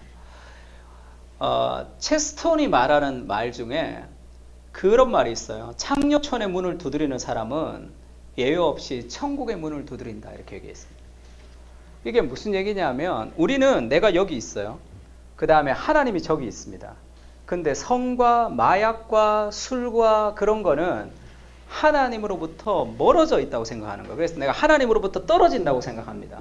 근데 그렇지가 않고, 내가 술과 마약과 성을 탐닉하는 이유는 하나님께로 나아가는 것이다. 지금 그 얘기를 하는 거예요. 만약에 내가 여기 있는데 하나님이 저기 계시고 술과 성과 마약을 찾는 것이 하나님으로부터 멀어지는 것이라고 생각하면 해결책이 없어요. 그러면 죄를 죽이려고 합니다. 근데 그 죄가 죽여지지가 않아요. 지금 왜 술과 성과 마약을 찾죠? 내가 만족이 없기 때문이거든요. 그 만족은 어거스틴이 얘기했듯이 하나님을 만날 때 만족이 있는 거죠. 그러면 지금 술과 성을 막 찾는 이유는 지금 나는 만족이 없어서 무언가를 찾는 거예요. 뭘 찾는 거죠? 하나님을 찾는 거라는 거예요. 그래서 우리가 하나님과 반대로 막 가는 게 아니라, 그 죄인들은 하나님을 찾고 있는 그것을 긍정, 예스 하라는 거죠. 그런데 더 나가지 못하는 거죠. 여기에 머무르는 거예요. 목이 마른데 물을 마셔야 되는데 콜라를 계속 들이키고 있으니까 이게 계속 여기서 끝나는, 만족이 없잖아요. 그것을 C.S. 루이스가 쾌락주의가 왜 나왔냐 하면, 낭만주의와 쾌락주의가 나온 이유가 이 천국의 갈망이라고 그러죠. 이 C.S. 루이스가 예기치 않은 기쁨이라는 책을 썼습니다. 그게 자기가 회심했던 사건을 얘기하는 거죠. 그때 기쁨이라는 단어를 surprised by joy라고 쓰는데 joy를 대문자로 써요. 그냥 기쁨이 아닙니다. surprised by joy라는 것은 윌리엄 워즈워드의 시에서 따온 거예요. 소네트라 그러죠. 짧은 시에서 따왔는데, 그 워즈워드가 이 surprised by joy라는 그 시에서 surprised by joy 이렇게 시작해요. 근데 그게 뭐냐면, 자기 딸이 4살 때 죽었습니다. 그러니까 4살의 딸을 잃어버린 아버지가 어느 날 꽃향기를 맡는데 그 딸과의 기억이 확 떠오르는 거죠. 그러니까 그게 joy라고 생각하는 거예요. 예기치 않는 기쁨인데 딸은 다시는 볼 수 없는 그런 절망 가운데 또 빠지는 거죠. 그래서 이 C.S. 루이스가 그 단어를 그대로 따와서 surprised by joy라고 할 때, 그 joy는 기쁨이 아니라 갈망이에요. 그 갈망이 뭐냐 하면, C.S. 루이스가 어릴 적에, 아주 어릴 적에 자기 형이 있어요. 자기 형도 이 소설 많이 쓰는 형이죠. 형이 이 양철 이 도시락에 이 정원을 만들어 왔어요. 미니 정원을 만들어 와서 어릴 적에 이렇게 자기 동생한테 짜잔 보여줬는데, 갑자기 어린 C.S. 루이스의 마음에 말할 수 없는 어떤 감정이 이렇게 확 들어온 거예요. 그러다가 그 감정이 사라지죠. 사라지면 다시 현실로 돌아간단 말이에요. 그 감정이 뭐지? 그 생각을 한 거예요. 이 감정이 뭐였지? 확 밀려왔던. 나중에 예수님을 믿고 그 감정을 joy라고 표현하는데, 그것은 보이는 세상 속에서 보이지 않는 하나님이 천국의 물방울이 이렇게 확 왔다 간다는 거예요. 그 갈망이 우리 안에 늘 있다는 거예요. 그러면서 영광의 무게에서 그런 얘기합니다. 우리가 책과 음악의 아름다움에 매료되지만 책과 음악의 아름다움에 매료되면 반드시 배신을 당하게 된다는 거예요. 책에 인생을 걸고 음악의 아름다움에 인생을 걸면. 왜냐하면 그 아름다움은 책과 음악 안에 없다는 거죠. 책과 음악은 진정한 영원한 아름다움을 보여주는 화살표고요. 왜 음악이 아름답습니까? 삼일체 하나님의 아름다움의 조화가 나타난 진리의 파편이죠. 세상에 있는 모든 아름다움은 다 하나님의 아름다움이죠. 그러니까 책에 음악에 인생을 걸면 너무 음악이 좋아서, 그러나 그곳에 참된 만족이 없는 거죠. 임용고시 준비하는 자매가 있었는데 정말 금식하고 기도하고 공부를 엄청 했어요. 임용고시 합격했습니다. 한 번 만에. 난리가 났어요. 울면서 저한테 전화 왔습니다. 3달 만에 그만두고 싶다 그러더라고요. 우리가 정말로 원하는 삶의 갈망이 있는데 그것은 거기에서 찾을 수 없는 거예요. 그래서 좋아하는 것을 직업으로 삼으면 좋아하는 것을 잃어버린다 이렇게 얘기하죠. 직업으로 안 삼아도 그거는 하나님을 향하는 파편입니다. 그런 갈망이 있는 거예요. 그러니까 우리가 술을 찾고 성을 찾고 마약을 찾는 것은 그 하나님을 향한 갈망이 있는 거죠. 그래서 존 파이퍼가 desiring God, 하나님을 갈망해야 된다. 그러면서 그렇게 얘기합니다. 만약 현대인의 사고에 자신의 행복을 추구하고 그 행복을 만끽하기 바라는 것이 나쁘다고 생각하면, 행복을 추구하는 것이 나쁘다고 생각하면 칸트나 스토아 학파의 사상이지 기독교의 사상이 아니죠. 전하는 에드워드가 천지창조 이유에서 목적에서 뭐라고 얘기합니까? 하나님이 왜 천지를 창조하셨는가 하면 하나님은 삼위일체로 행복하신 분이시죠. 행복하신 하나님은 천지가 없어도 완전한 행복을 누리는 분이에요. 인간이 필요 없는 분이에요. 인간이 필요하다면 하나님이 인간에게 의존해야 되기 때문에 신의 속성으로서 잘못된 거죠. 하나님은 피조 세계가 필요 없어도 완전한 만족을 누리는 삼위일체의 행복으로 충만하신 분이신데, 세상을 창조하신 목적이 무엇이냐? 세상을 통해서 무언가를 얻으려는 것이 아니라 삼위일체의 진정한 행복을 나누고 싶은 것이다 이렇게 얘기했죠. 하나님이 세상을 창조하신 이유는 하나님의 행복을 나누고 싶습니다. 우리의 가정의 목표, 우리 공동체의 목표가 뭐죠? 삼위일체 하나님의 연합을 누리는 거죠. 그 타락으로 인해서 그것이 깨어졌단 말이에요. 근데 이 기독교의 목표가 금욕주의일 수 있을까요? 천만에. 기독교의 목표는 행복입니다. 그 진정한 행복은 누구로부터 오는가 하면 하나님이죠. 웨스트민스터 소요리 문답의 1번이 어떻게 되죠? 인간의 제일 되는 목적이 무엇입니까? 하나님을 영화롭게 하고 영원토록 그분을 즐거워하는 인간의 즐거움은 하나님의 영광과 연결되는 거죠.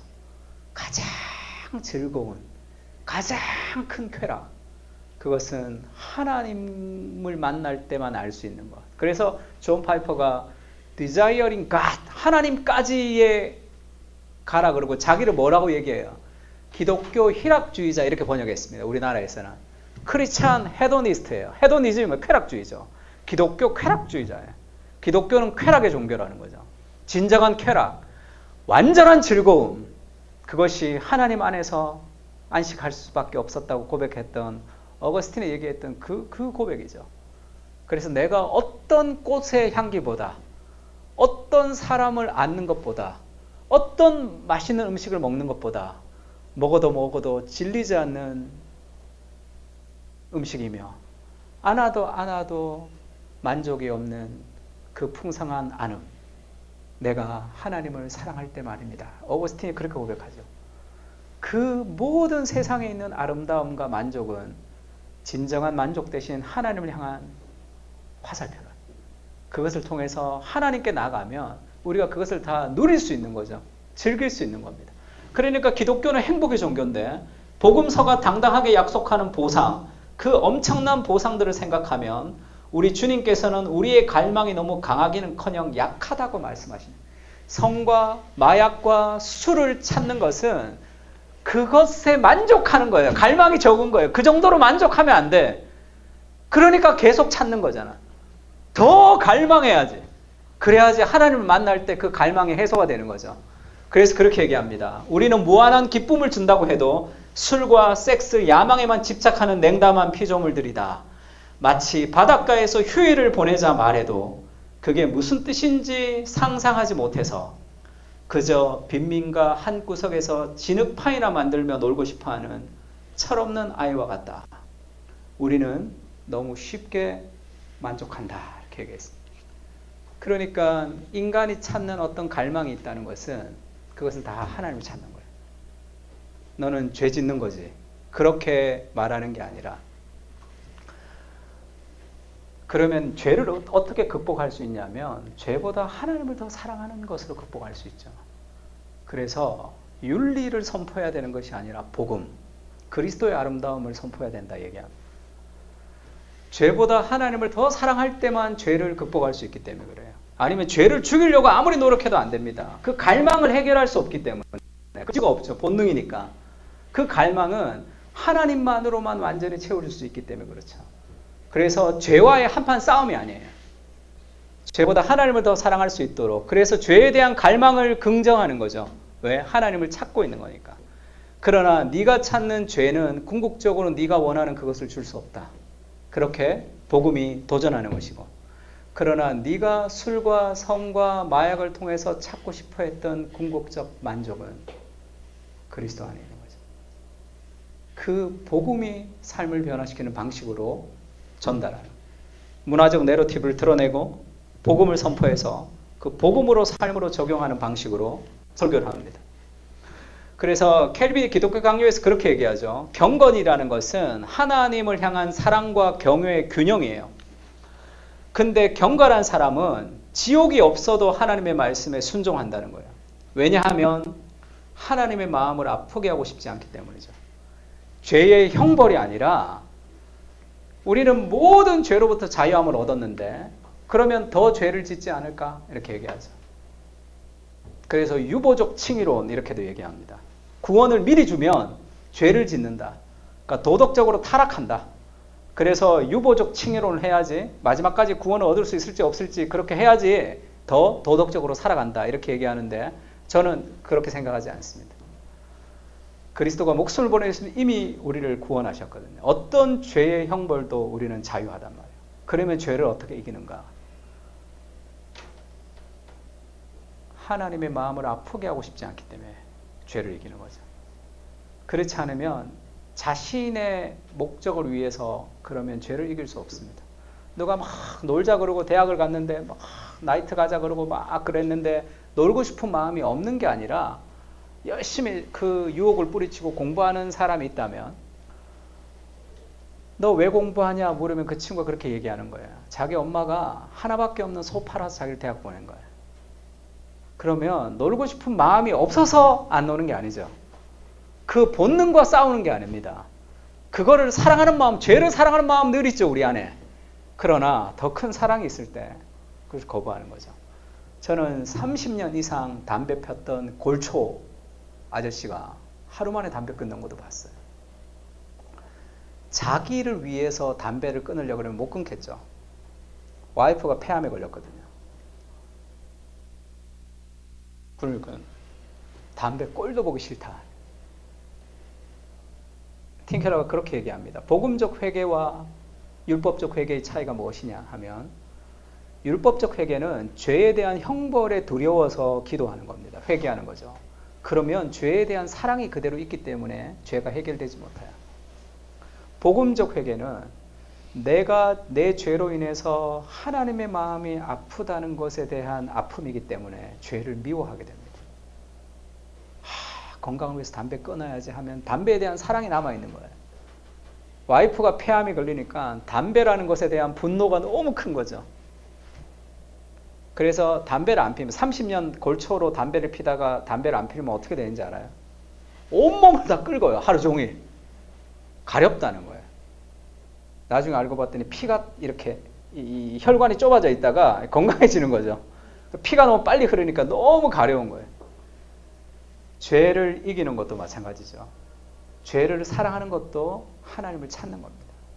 그러나 그가 찾는 죄의 결과는 결국 그가 죄를 통해서 원하는 궁극적인 것을 줄 수 없는 거죠. 그것이 복음으로 그것을 줄 수 있다라는 해결책을 주면서 메시지를 마칩니다. 마틴 로이드 존스 목사님도 그런 얘기하죠. 로마서 8장을 해설하면서 우리는 정죄로부터 자유했죠. 그리스도 예수에 있는 자에게는 결코 정죄함이 없나니 죄와 사망의 율법에서 너를 해방했다. 우린 더 이상 정죄 받지 않습니다. 자기는 어떤 죄를 지어도 영국의 경찰이 자기를 잡아가지 않는다는 거예요. 그러면 죄를 더 짓지 않겠습니까? 그렇지가 않다는 거죠. 영국의 경찰이 내가 어떤 죄를 지어도 잡아가지 않지만 우리 사랑하는 가족이 마음이 아프다는 거예요. 차라리 경찰에게 잡혀가고 싶다 이렇게 얘기합니다. 사랑하는 사람의 마음을 아프게 하느니 차라리 내가 경찰에게 잡혀가고 싶다 이렇게 얘기하죠. 그 복음이 우리를 죄에서 이기게 하는 거죠.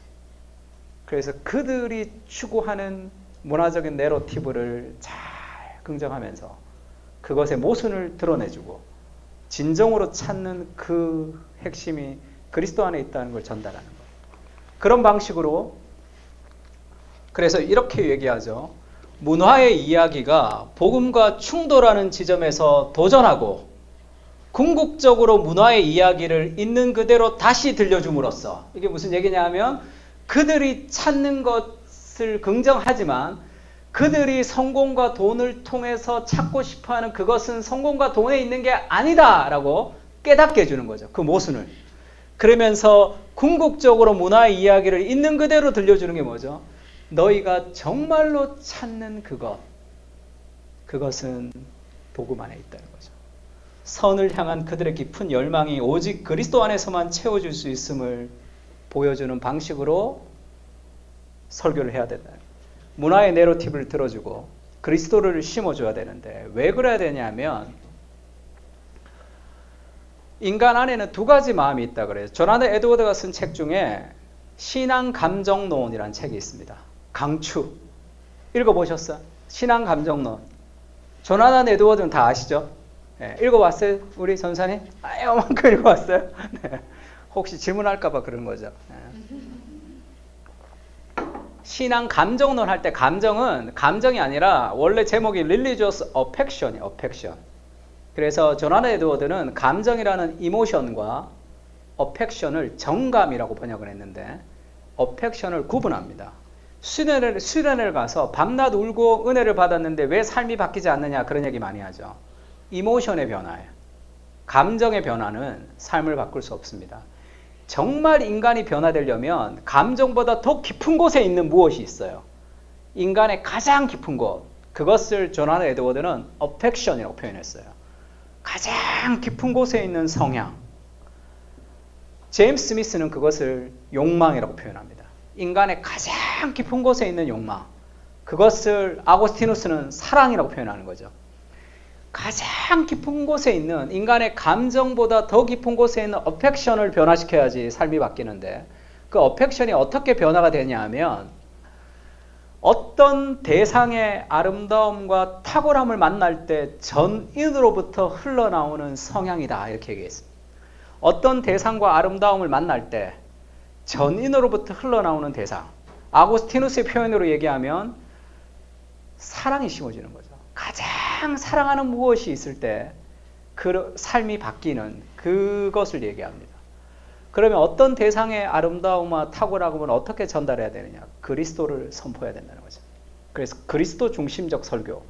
이 복음의 장애물을 걷어내고 우상을 걷어낸 자리에 그리스도의 아름다움을 선포해서 그 그리스도를 통해서 삶을 적용하는 방식을 택하는 겁니다. 그리스도 중심적 설교는 논란이 많아요. 설교학 교수님들도 그것을 별로 좋아하지 않는 분들도 계시고 있지만 한번 좀 공부해 볼 것을 권유합니다. 공부를 좀 한번 해보시면 좋을 것 같아요. 왜 이 팀 켈러가 그리스도 중심적 설교를 얘기하는지, 우리가 브라이언 채플의 그리스도 중심 설교도 있고 에드먼드 클라운의 그리스도 중심 설교도 있지만 팀 켈러의 그리스도 중심 설교는 조금 다릅니다. 그거와 조금 다른 어떤 적용점이 있는데 그것도 한번 공부해 볼 필요가 있어요. 요즘에는 신설교학, 신해석학이 유행하면서 아브라함 크루빌라라는 사람 있죠. 아브라함 크루빌라의 그 해석 중에는 그리스도 중심 설교가 아니라 그리스도 형성적 설교다. 그렇게 얘기해서 그리스도 중심이 아니라 그리스도 형상적 설교 해서 그리스도 중심적 설교와 지금 막 논란이 있는 중인데 그것도 한번 이렇게 깊이 공부를 해보시면 좋을 것 같습니다. 저는 그리스도 중심 설교가 반드시 필요하다고 생각하는 사람 중에 한 사람인데 한번 공부를 좀 해보시면 좋을 것 같아요. 누구의 말이 아니라 그 전체를 다 한번 볼 필요가 있습니다. 그러면서 한 10분만 더 하고 제가 마치고 그 질문을 좀 받고 하면 좋을 것 같은데 그리스도 중심적 적용이 있는 거죠. 그래서 그리스도 중심적 적용이 팀 켈러의 설교에서 굉장히 중요한 것은 아까 문화의 내러티브를 드러내는 거가 중요하다고 얘기했고 그 다음에 그리스도를 선포하고 나서 그리스도로 적용하는 게 중요합니다. 오늘날에 말하는 대부분의 그리스도 중심 설교, 구속사적 설교는 그리스도를 드러내는데 끝이 나요. 드러낸 그리스도가 so what? 도대체 내 삶과 무슨 연관이 있는가?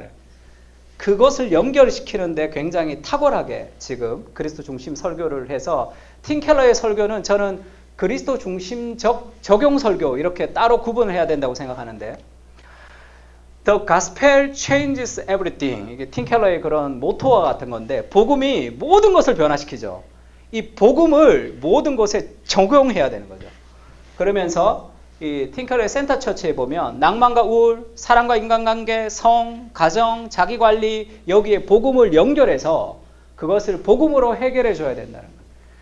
은혜로 해결하는 거. 쉽게 얘기하면 칭의를 가지고 해결하는 것인데 어떤 행위가 아니라 뭐 자아상을 우리가 자존감이 높아져야 된다 얘기도 많이 하는데 자아상이 높아져야 된다, 자존감이 높아져야 된다고 할 때도 대부분의 말하는 자존감 수업이나 유튜브에서 말하는 자존감의 정의가 뭐예요?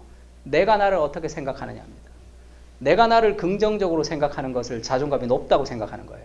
그래서 자기 효능감, 자기 안정감이 있어야 된다 이렇게 얘기하죠. 자기 효능감이 뭡니까? 아침에 일어나면 이불이라도 개라는 거죠.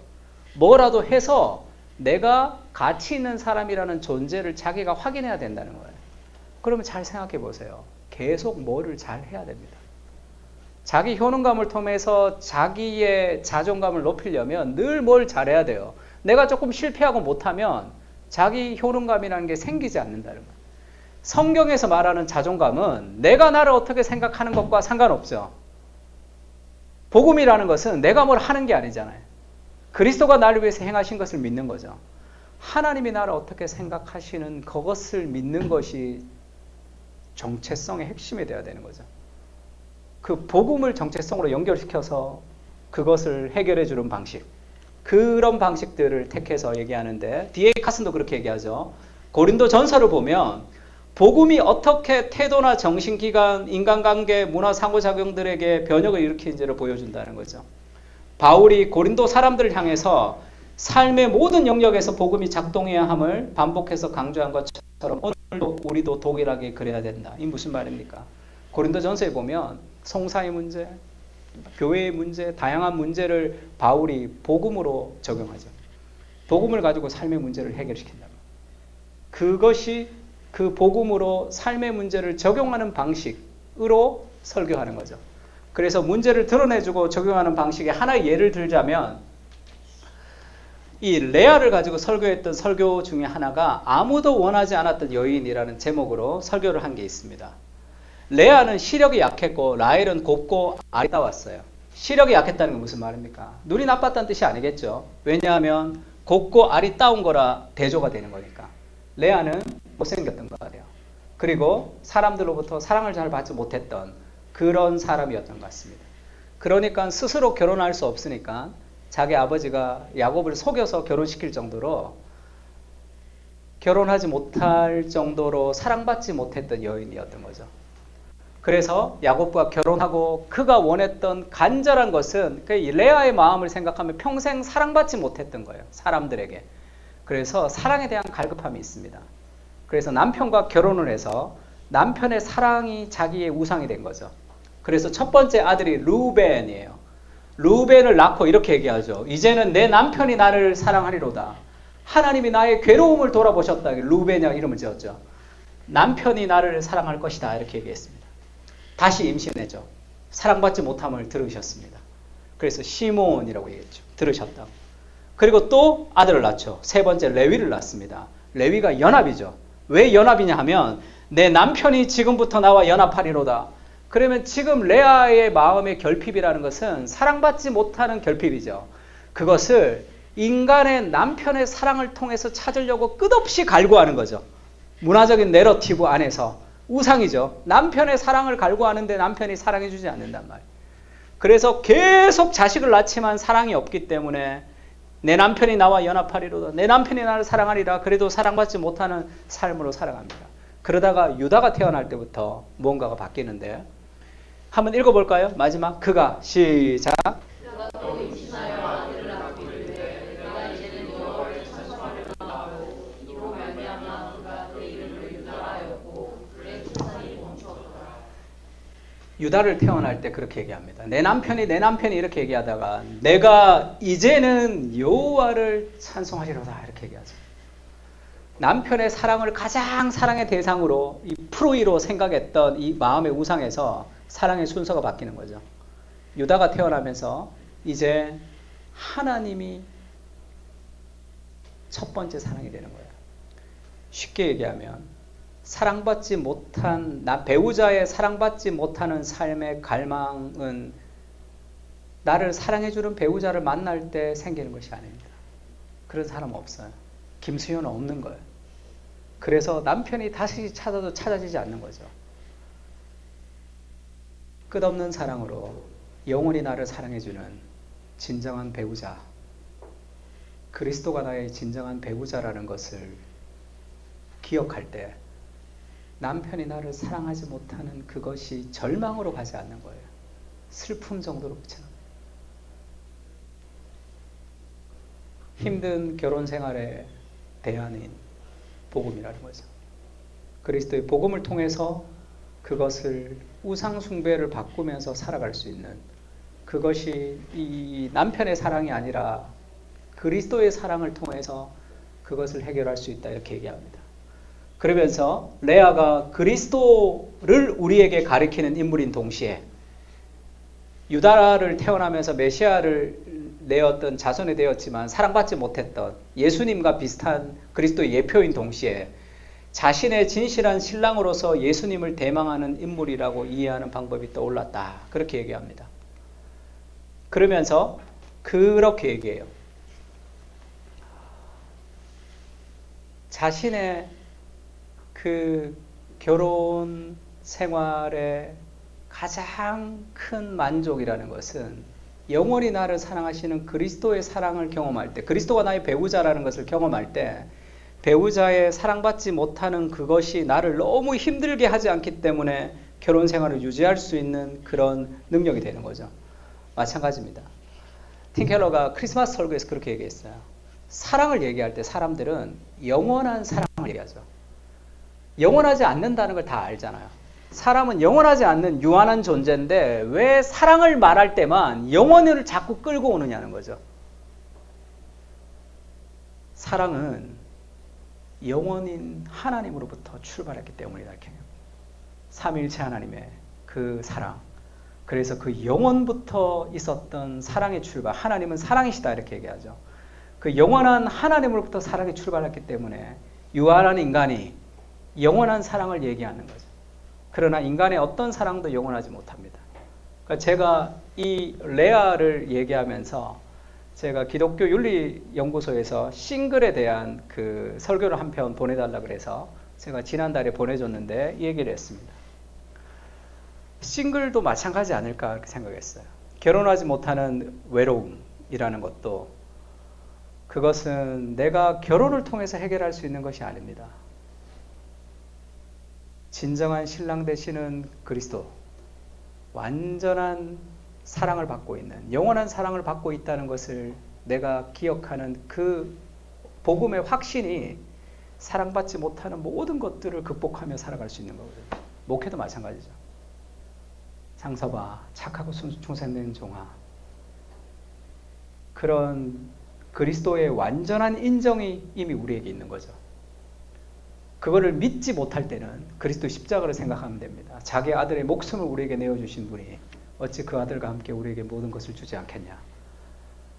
완전한 인정, 완전한 사랑을 예수님이 확인시켜 주시려고 이 땅에 오셔서 십자가에 죽으신 거죠.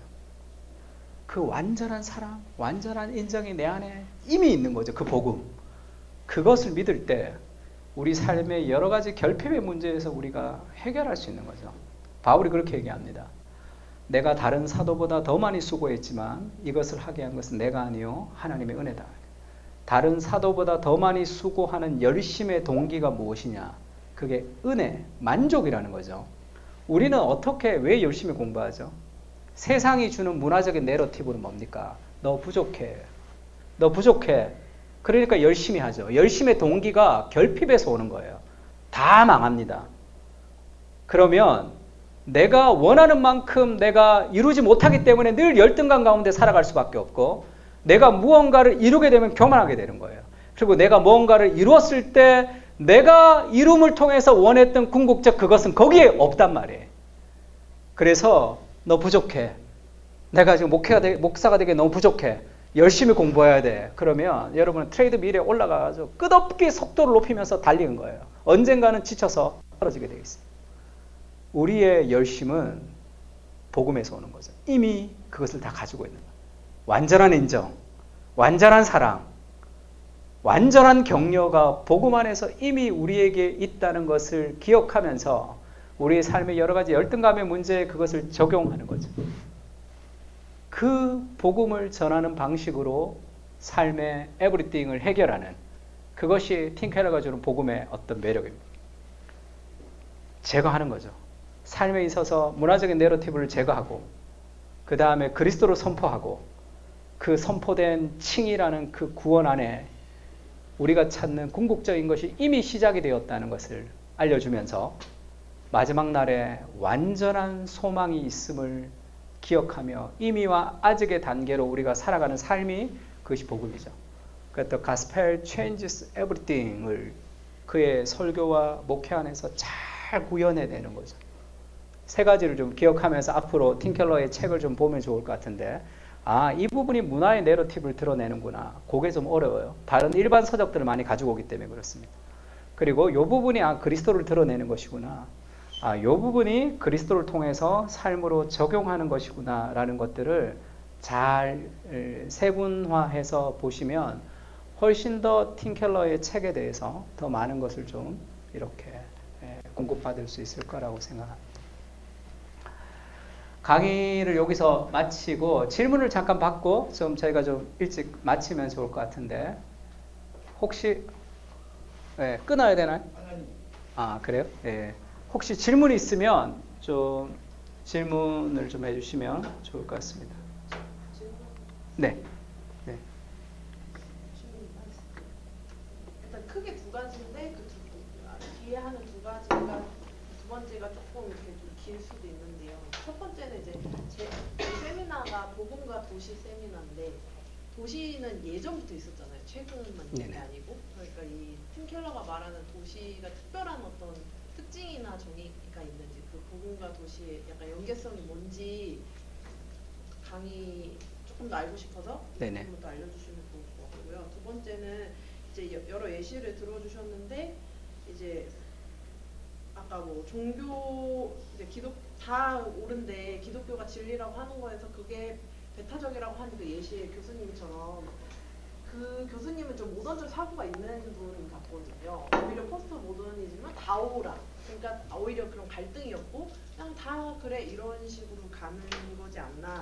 그래서 뭐 드라마를 아까 보는 거에서도 영원한 사랑 갈구한다고 했는데, 저는 생각에 사람들이 그렇게 진리를 찾는 사람들도 있지만 그냥 무의식적으로 그냥 주변에 그게 접근성이 좋고 남들이 다 그렇게 하니까 찾지 않는 와중에 그냥 무의식에서 살고 있는 사람들도 있지 않을까. 그래서 뭐랄까 이런 무관심하고 무의식하고 오히려 뭔가 찾는 게 아니라 이게 저도 이게 생각이 정리가 잘 안 돼서 지금 좀 그럴 수 있는데 이제 요즘에 연애도 잘 안 하고 뭔가 이제 더 가지려고 하는 사람들도 있는가 하면 네네네.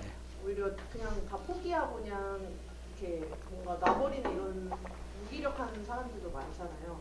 그래서 이런 무기력한 사람들도 결국 궁극적으로 찾는 사람들인가 아니면 찾는 그 중에 찾는 사람들이 따로 있고 이 찾지 않고 그냥 정말 생각 없이 아니면 무의식적으로 그냥 흘러간 대로 사는 사람들이 이렇게 구분이 되는가?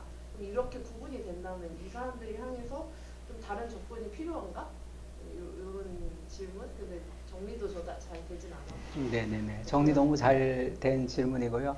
이 도시에 대해서는 이 도시는 문화와 도시인데 센터처치 2권에 잘 나오는데 그거를 좀 보시면 되고 아마 여기가 뭐 어떻게 되나요? 동아리가 만들어지는 건가요? 어떻게 되는지 모르겠지만 뭐 앞으로 문화에 대해서 좀 이렇게 뭐 저희 이 본가 도시에서 와서 뭐 할 때 좀 이 도시라는 것에 주는 중요성이 있습니다. 이 도시라는 거. 그래서 그게 하비콘 교수님의 도시 선교 같이 그래서 도시 선교를 그냥 선교 중에 하나가 아니라 따로 빼야 된다라고 할 정도로 센터처치 2권에 이제 문화에 대해서 얘기하는 부분이 있어서 그거는 굉장히 방대해서 제가 오늘 다루지는 못했지만 그것도 꼭 필요한 영역이기도 하고요. 그리고 이제 두 번째 얘기했던 이 진리를 찾는 사람이 있고 좀 무관심한 사람이 있는데 진리를 찾는 사람만 찾고 무관심한 사람이 무관심한 것이냐 했을 때 켈빈이 모든 사람은 다 종교의 씨앗이 있다고 얘기했잖아요. 그럼 무관심한 사람은 왜 무관심하냐면 태어날 때부터 무관심한 게 아니거든요. 그러면 무관심이라는 문화의 어떤 내러티브의 영향을 받은 거거든요. 그러니까 팀 켈러의 답이 되는 기독교라고 하는 책이 있는데 그 책에 보면 이제 그 인생의 의미라는 파트가 있습니다. 거기서 사람들이 인생의 의미를 찾죠. 찾는데 안 찾는 사람들은 왜 안 찾냐 하면 그 나는 솔로다라는 그 프로그램에서 어떤 사람이 두 사람이 대화를 했는데 그 만나서 인생은 덧없어 이렇게 얘기했어요. 한 사람이 자기 어머니가 30에 돌아가셨는데 어머니 돌아가시는 거 보니까 뼈 조각밖에 안 남아있다는 거예요. 야, 인생은 덧없는 거구나. 뭔가를 추구할 필요 없어. 오늘에 만족하면 돼. 행복이라는 것은 기준을 낮추는 데 있어. 이렇게 얘기를 했거든요.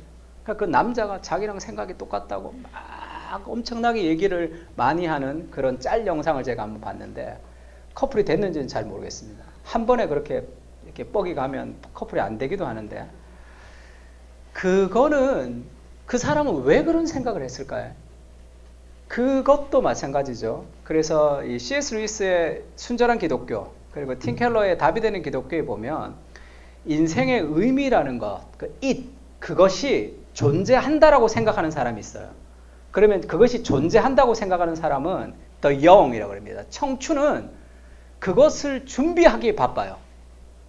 내가 취직이 되면 행복할 거야. 결혼하면 행복할 거야. 뭐 하면 행복할 거야. 그것 때문에 정신이 없습니다. 그냥 그 행복을 추구하는 것에 정신이 없는 어린애들이 있고 그 다음에 어떤 사람들은 야, 나 다 해봤는데 그런 거 없어. 그런 거 없어.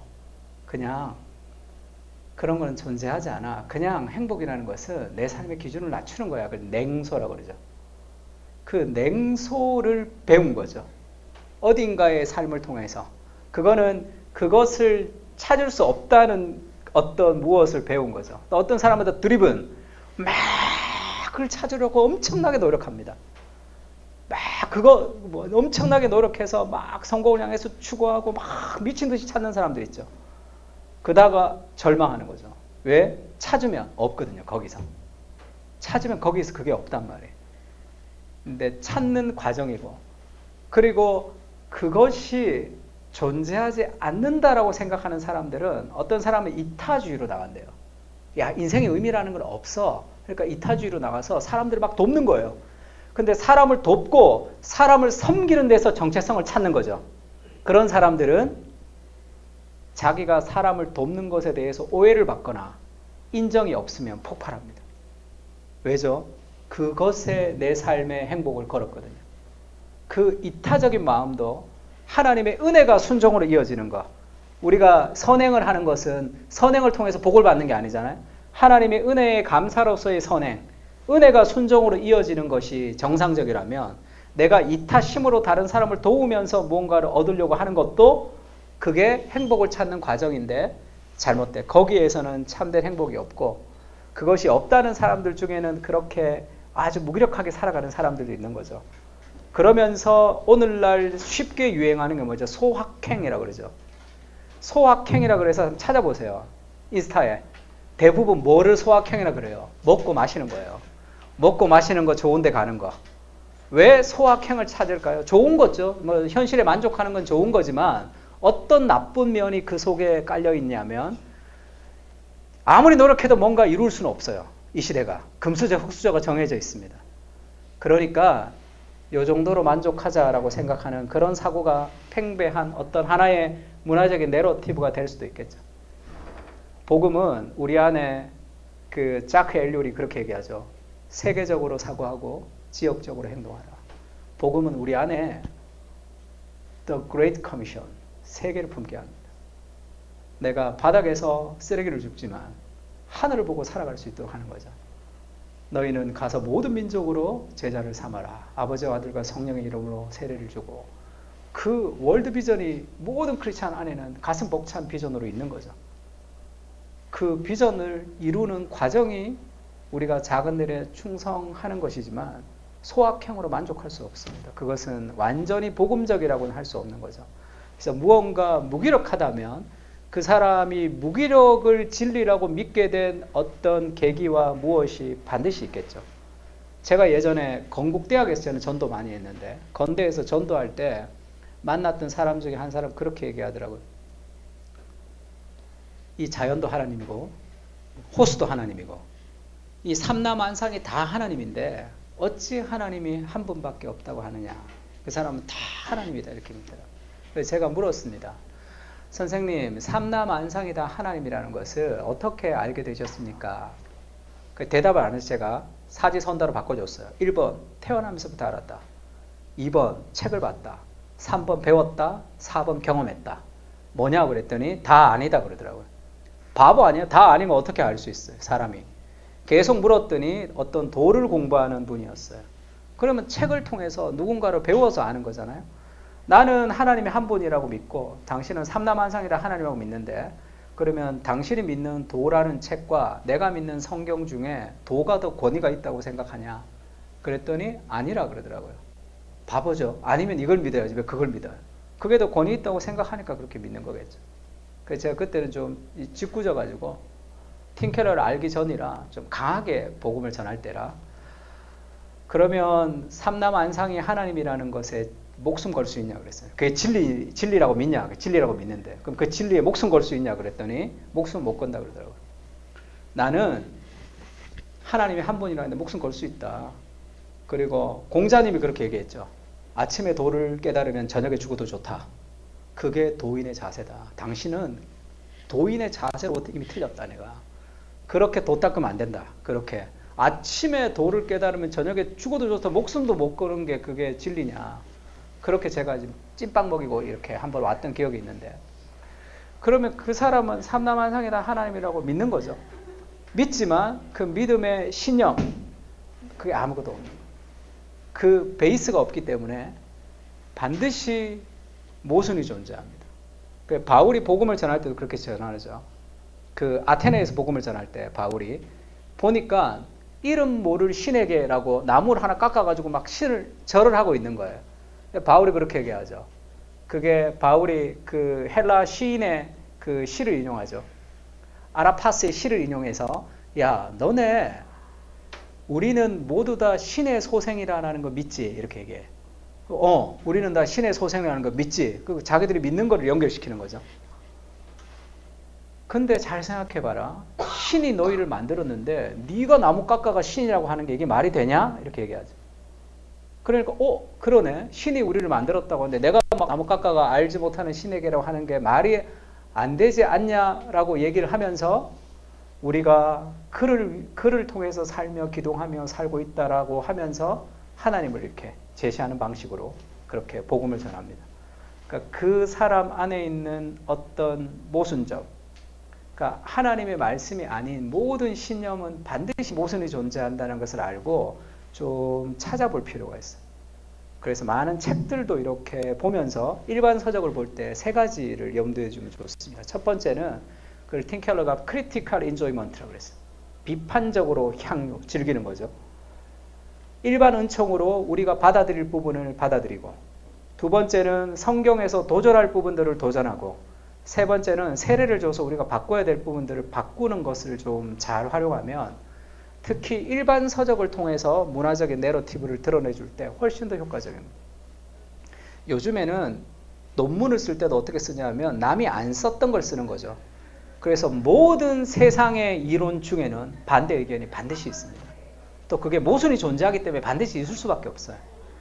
그래서 우리가 믿는 어떤 신념들 안에 모순들을 드러내주는 것. 그러니까 팀 켈러는 니체를 잘 써요. 니체가 포스트 모던의 직방이거든요. 포스트 모던적 사고를 하는 사람들은 니체의 논리 앞에 다 무너진단 말이에요. 니체를 다 받아들일 수는 없지만 니체는 강한 멘탈을 가져야 된다 이렇게 생각하는 거죠. 강한 멘탈이 아니라 우리는 약하지만 하나님이 강하시기 때문에 우리가 강해지는 거죠. 우리는 세상 앞에 일이 앞에 양인데 우리에게 두려움이 없는 이유는 목자가 옆에 있기 때문이지 우리가 양을 이기기 때문이 아닌 겁니다. 그러니까 그런 방식들에 있어서도 우리가 문화적 내러티브를 들어주고 복음을 전달하는 방식으로 전달하면 되고, 답을 모를 때는 계속 좀 생각을 해보면서 하면 성경이 아닌 모든 생각은 다 모순이 있다. 그것들을 좀 이렇게 생각해 보면 다양한 해답들을 좀 찾을 수 있지 않을까 이렇게 생각하고 있습니다.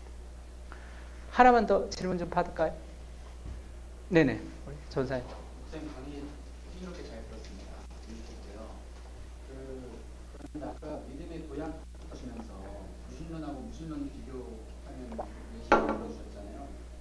유신론에 좀 좁혀서 개신교 우리의 얘기를 해주셨는데, 그러니까 이 모든 증거들을 다 놓고 봤을 때 오히려 그러니까 무신론이 신이 없다고 주장하는 게 더 큰 믿음이 필요하다. 왜냐하면 우리는 성경이라는 근거가 있고 우리는 믿음의 도약으로 없기 때문에 우리가 더 근거가 있다 이렇게 얘기가 된 거잖아요. 문제는 우리도 성경이 거기 계신 하나님이 우리한테 말씀하신다는 증거 없는 네네네. 하나의 근거일 뿐이잖아요. 네네네. 성경이 하나님이 말씀하셨다는 근거는 우리도 없고 네네. 믿음에 근거하기 때문에 네네네. 우리가 논리적으로 얘기했을 때 과연 이게 합리적인 생각일까? 네네네. 이게 왜 나왔냐면 일단 네 여기까지 혹시 근데 그게 이제 우리가 우리가 제시하는 것을 통해서 믿음을 가질 수 있다는 뜻이 아니라 우리도 믿음이고 그들도 믿음이거든요. 근데 합리성과 합리성으로 따져봤을 때 그들의 믿음이 더 큰 믿음이어야 된다는 거죠. 어떤 근거도 없고 우리는 성경이라는 근거가 있고 성경이 하나님의 말씀이라고 믿는 사람들의 숫자도 전 세계적으로 엄청 많죠. 그러니까 그걸로는 우리도 증명할 수 없습니다. 그러나 합리성과 합리성으로 마저 봤을 때 성경적으로 세상을 바라보는 것이 더 설명할 수 있는 것들이 많다는 거죠. 말이 된다. 더 말이 되는 것이 많다. 그것이 하나님의 말씀이라는 근거가 존재하지 않는다고 하더라도 그렇죠. 그렇죠. 네, 그게 훨씬 더, 그래서 이제 팀 켈러가 설교할 때 믿지 않는 사람들이 그렇게 얘기한다는 거예요. 내가 당신 말을 믿지 않는데 그게 정말이었으면 좋겠다는 거예요. 제가 부활절날 부활을 설교하면서도 우리 믿지 않는 자매가 있었어요. 친구 따라오는. 제가 부활을 그렇게 얘기했습니다. 부활을 믿지 않는 사람들이죠. 부활을 믿지 않는 사람들이 가지는 인생의 목적이 뭐냐면 가족과 행복하게 사는 거죠. 가족과 행복하게 사는 건데 그의 마지막은 다 절망이에요. 왜냐하면 그렇게 가족과 행복하게 살지만 가족은 죽죠. 다 떠나갑니다. 그러면 마지막은 다 절망이에요. 행복이 다 깨지면서 끝이 나야 된단 말이에요. 유시민 씨가 이 무신론자의 지성의 대표적인 거죠. 그래서 이 논리적 모순이 굉장히 많은데 그분이 내가 굉장히 이렇게 좀 마음에 이렇게 사무쳤던 게 뭐냐면 노회찬 의원이 돌아가셨을 때 이 축사 같은 것을 유시민 씨가 했어요. 그러니까 형이라고 부르고 싶다 이렇게 얘기하면서 나는 내세가 있다고 믿지 않는 사람이라는 거예요. 그냥 이 땅에 죽으면 끝이라고 믿는 사람인데 형, 정말로 내세가 있었으면 좋겠다는 거죠. 왜냐하면 내가 다시 거기서 형을 만날 수 있었으면 좋겠다. 그리고 우리가 지금 이렇게 세상을 바꾸려고 아둥바둥 했지만 세상이 바뀌지 않잖아요. 그곳에서 정말 사랑과 정의가 있는 그런 나라가 있었으면 좋겠다. 그게 인생의 갈망이죠. 그 부활이 없는 세계관과 부활이 있는 세계관을 믿음을 다 배제하고 합리성으로 봤을 때도 부활이 있다라고 믿는 사람의 삶과 부활이 없다라고 믿는 사람의 삶은 완전히 다르겠죠. 부활이 없으면 결국은 절망으로 끝이 납니다. 가장 원하는 내 행복이 다 깨지면서 사랑하는 사람과 이별하면서 다 끝이 나요. 그냥 부활이 있다라고 믿으면 신앙이 없어도 강하지만 죽어도 인생이 힘든데 그곳에서 만날 수 있다라는 삶의 소망을 가지는 것이 얼마나 아름다운 세계가 아닙니까? 믿음이 없어도 이 두 세계관을 그냥 놓고 비교해도 부활이 있다라고 믿는 삶이 훨씬 더 이 땅을 행복하게 살아갈 수 있는 거죠. 그것으로 설득이 되지 않는 사람도 있겠지만 그 자매는 뭐 교회까지 왔고 예수님을 믿지 않고 성경도 받아들이지 않았지만 그거는 동의가 된다 이렇게 얘기하더라고요. 그러니까 그런 이렇게 합리성과 합리성으로 만났을 때도 기독교가 더 말이 된다. 그러니까 make sense of God이 답이 되는 기독교라는 그 책이 더 말이 되는 방식이다. 그러니까 우리가 믿음을 심어줄 수 없습니다. 그걸 가지고 뭐 신앙을 심어줄 수도 없지만 기독교와 무신론이 만나서 대화를 하게 되면 이게 더 말이 되는 거예요. 그래서 설교를 할 때 그 사람 안에 있는 모순을 드러내주는, 그러니까 하나님에게 헌신하지 않고 다른 것에 헌신하는 것은 다 건강하지 못하는 방식이죠. 그건 결국 그 사람에게 결국 후회가 되는 삶의 결론이 되게 됩니다. 뭐 창조를 믿지 않는 것도 마찬가지죠. 그럼 나는 우연히 태어난 존재예요. 경쟁 가운데 그냥 무조건 살아야 되지만 창조를 믿는다는 것은 영원 전부터 내가 하나님의 사랑을 받는 존재였잖아요. 그리고 마지막 영원까지 하나님이 나를 향한 계획이 있단 말이에요. 이 땅에 우리의 삶이 두렵고 불안 가운데 살아갈 이유가 없잖아요. 그 안에 창조를 믿지 않으면 어떻게 살아갈 수 있을까? 그러니까 믿지 않는 사람들이 늘 여기 있다고 생각하면서 복음을 전해야 되고 그것이 훨씬 더 말이 되는 방식으로 복음을 전달하게 될 때 더 많은 사람들이 이렇게 돌아올 수 있다. 그것을 팀 켈러가 예시로 좀 증명을 했고 리디머 교회를 통해서 좀 증명을 해서 그런 방식이 앞으로의 시대는 더 필요하지 않나 그런 생각 좀 하고 있습니다. 네, 우리 회장님 이 정도 끝내면 될 것 같은데. 네.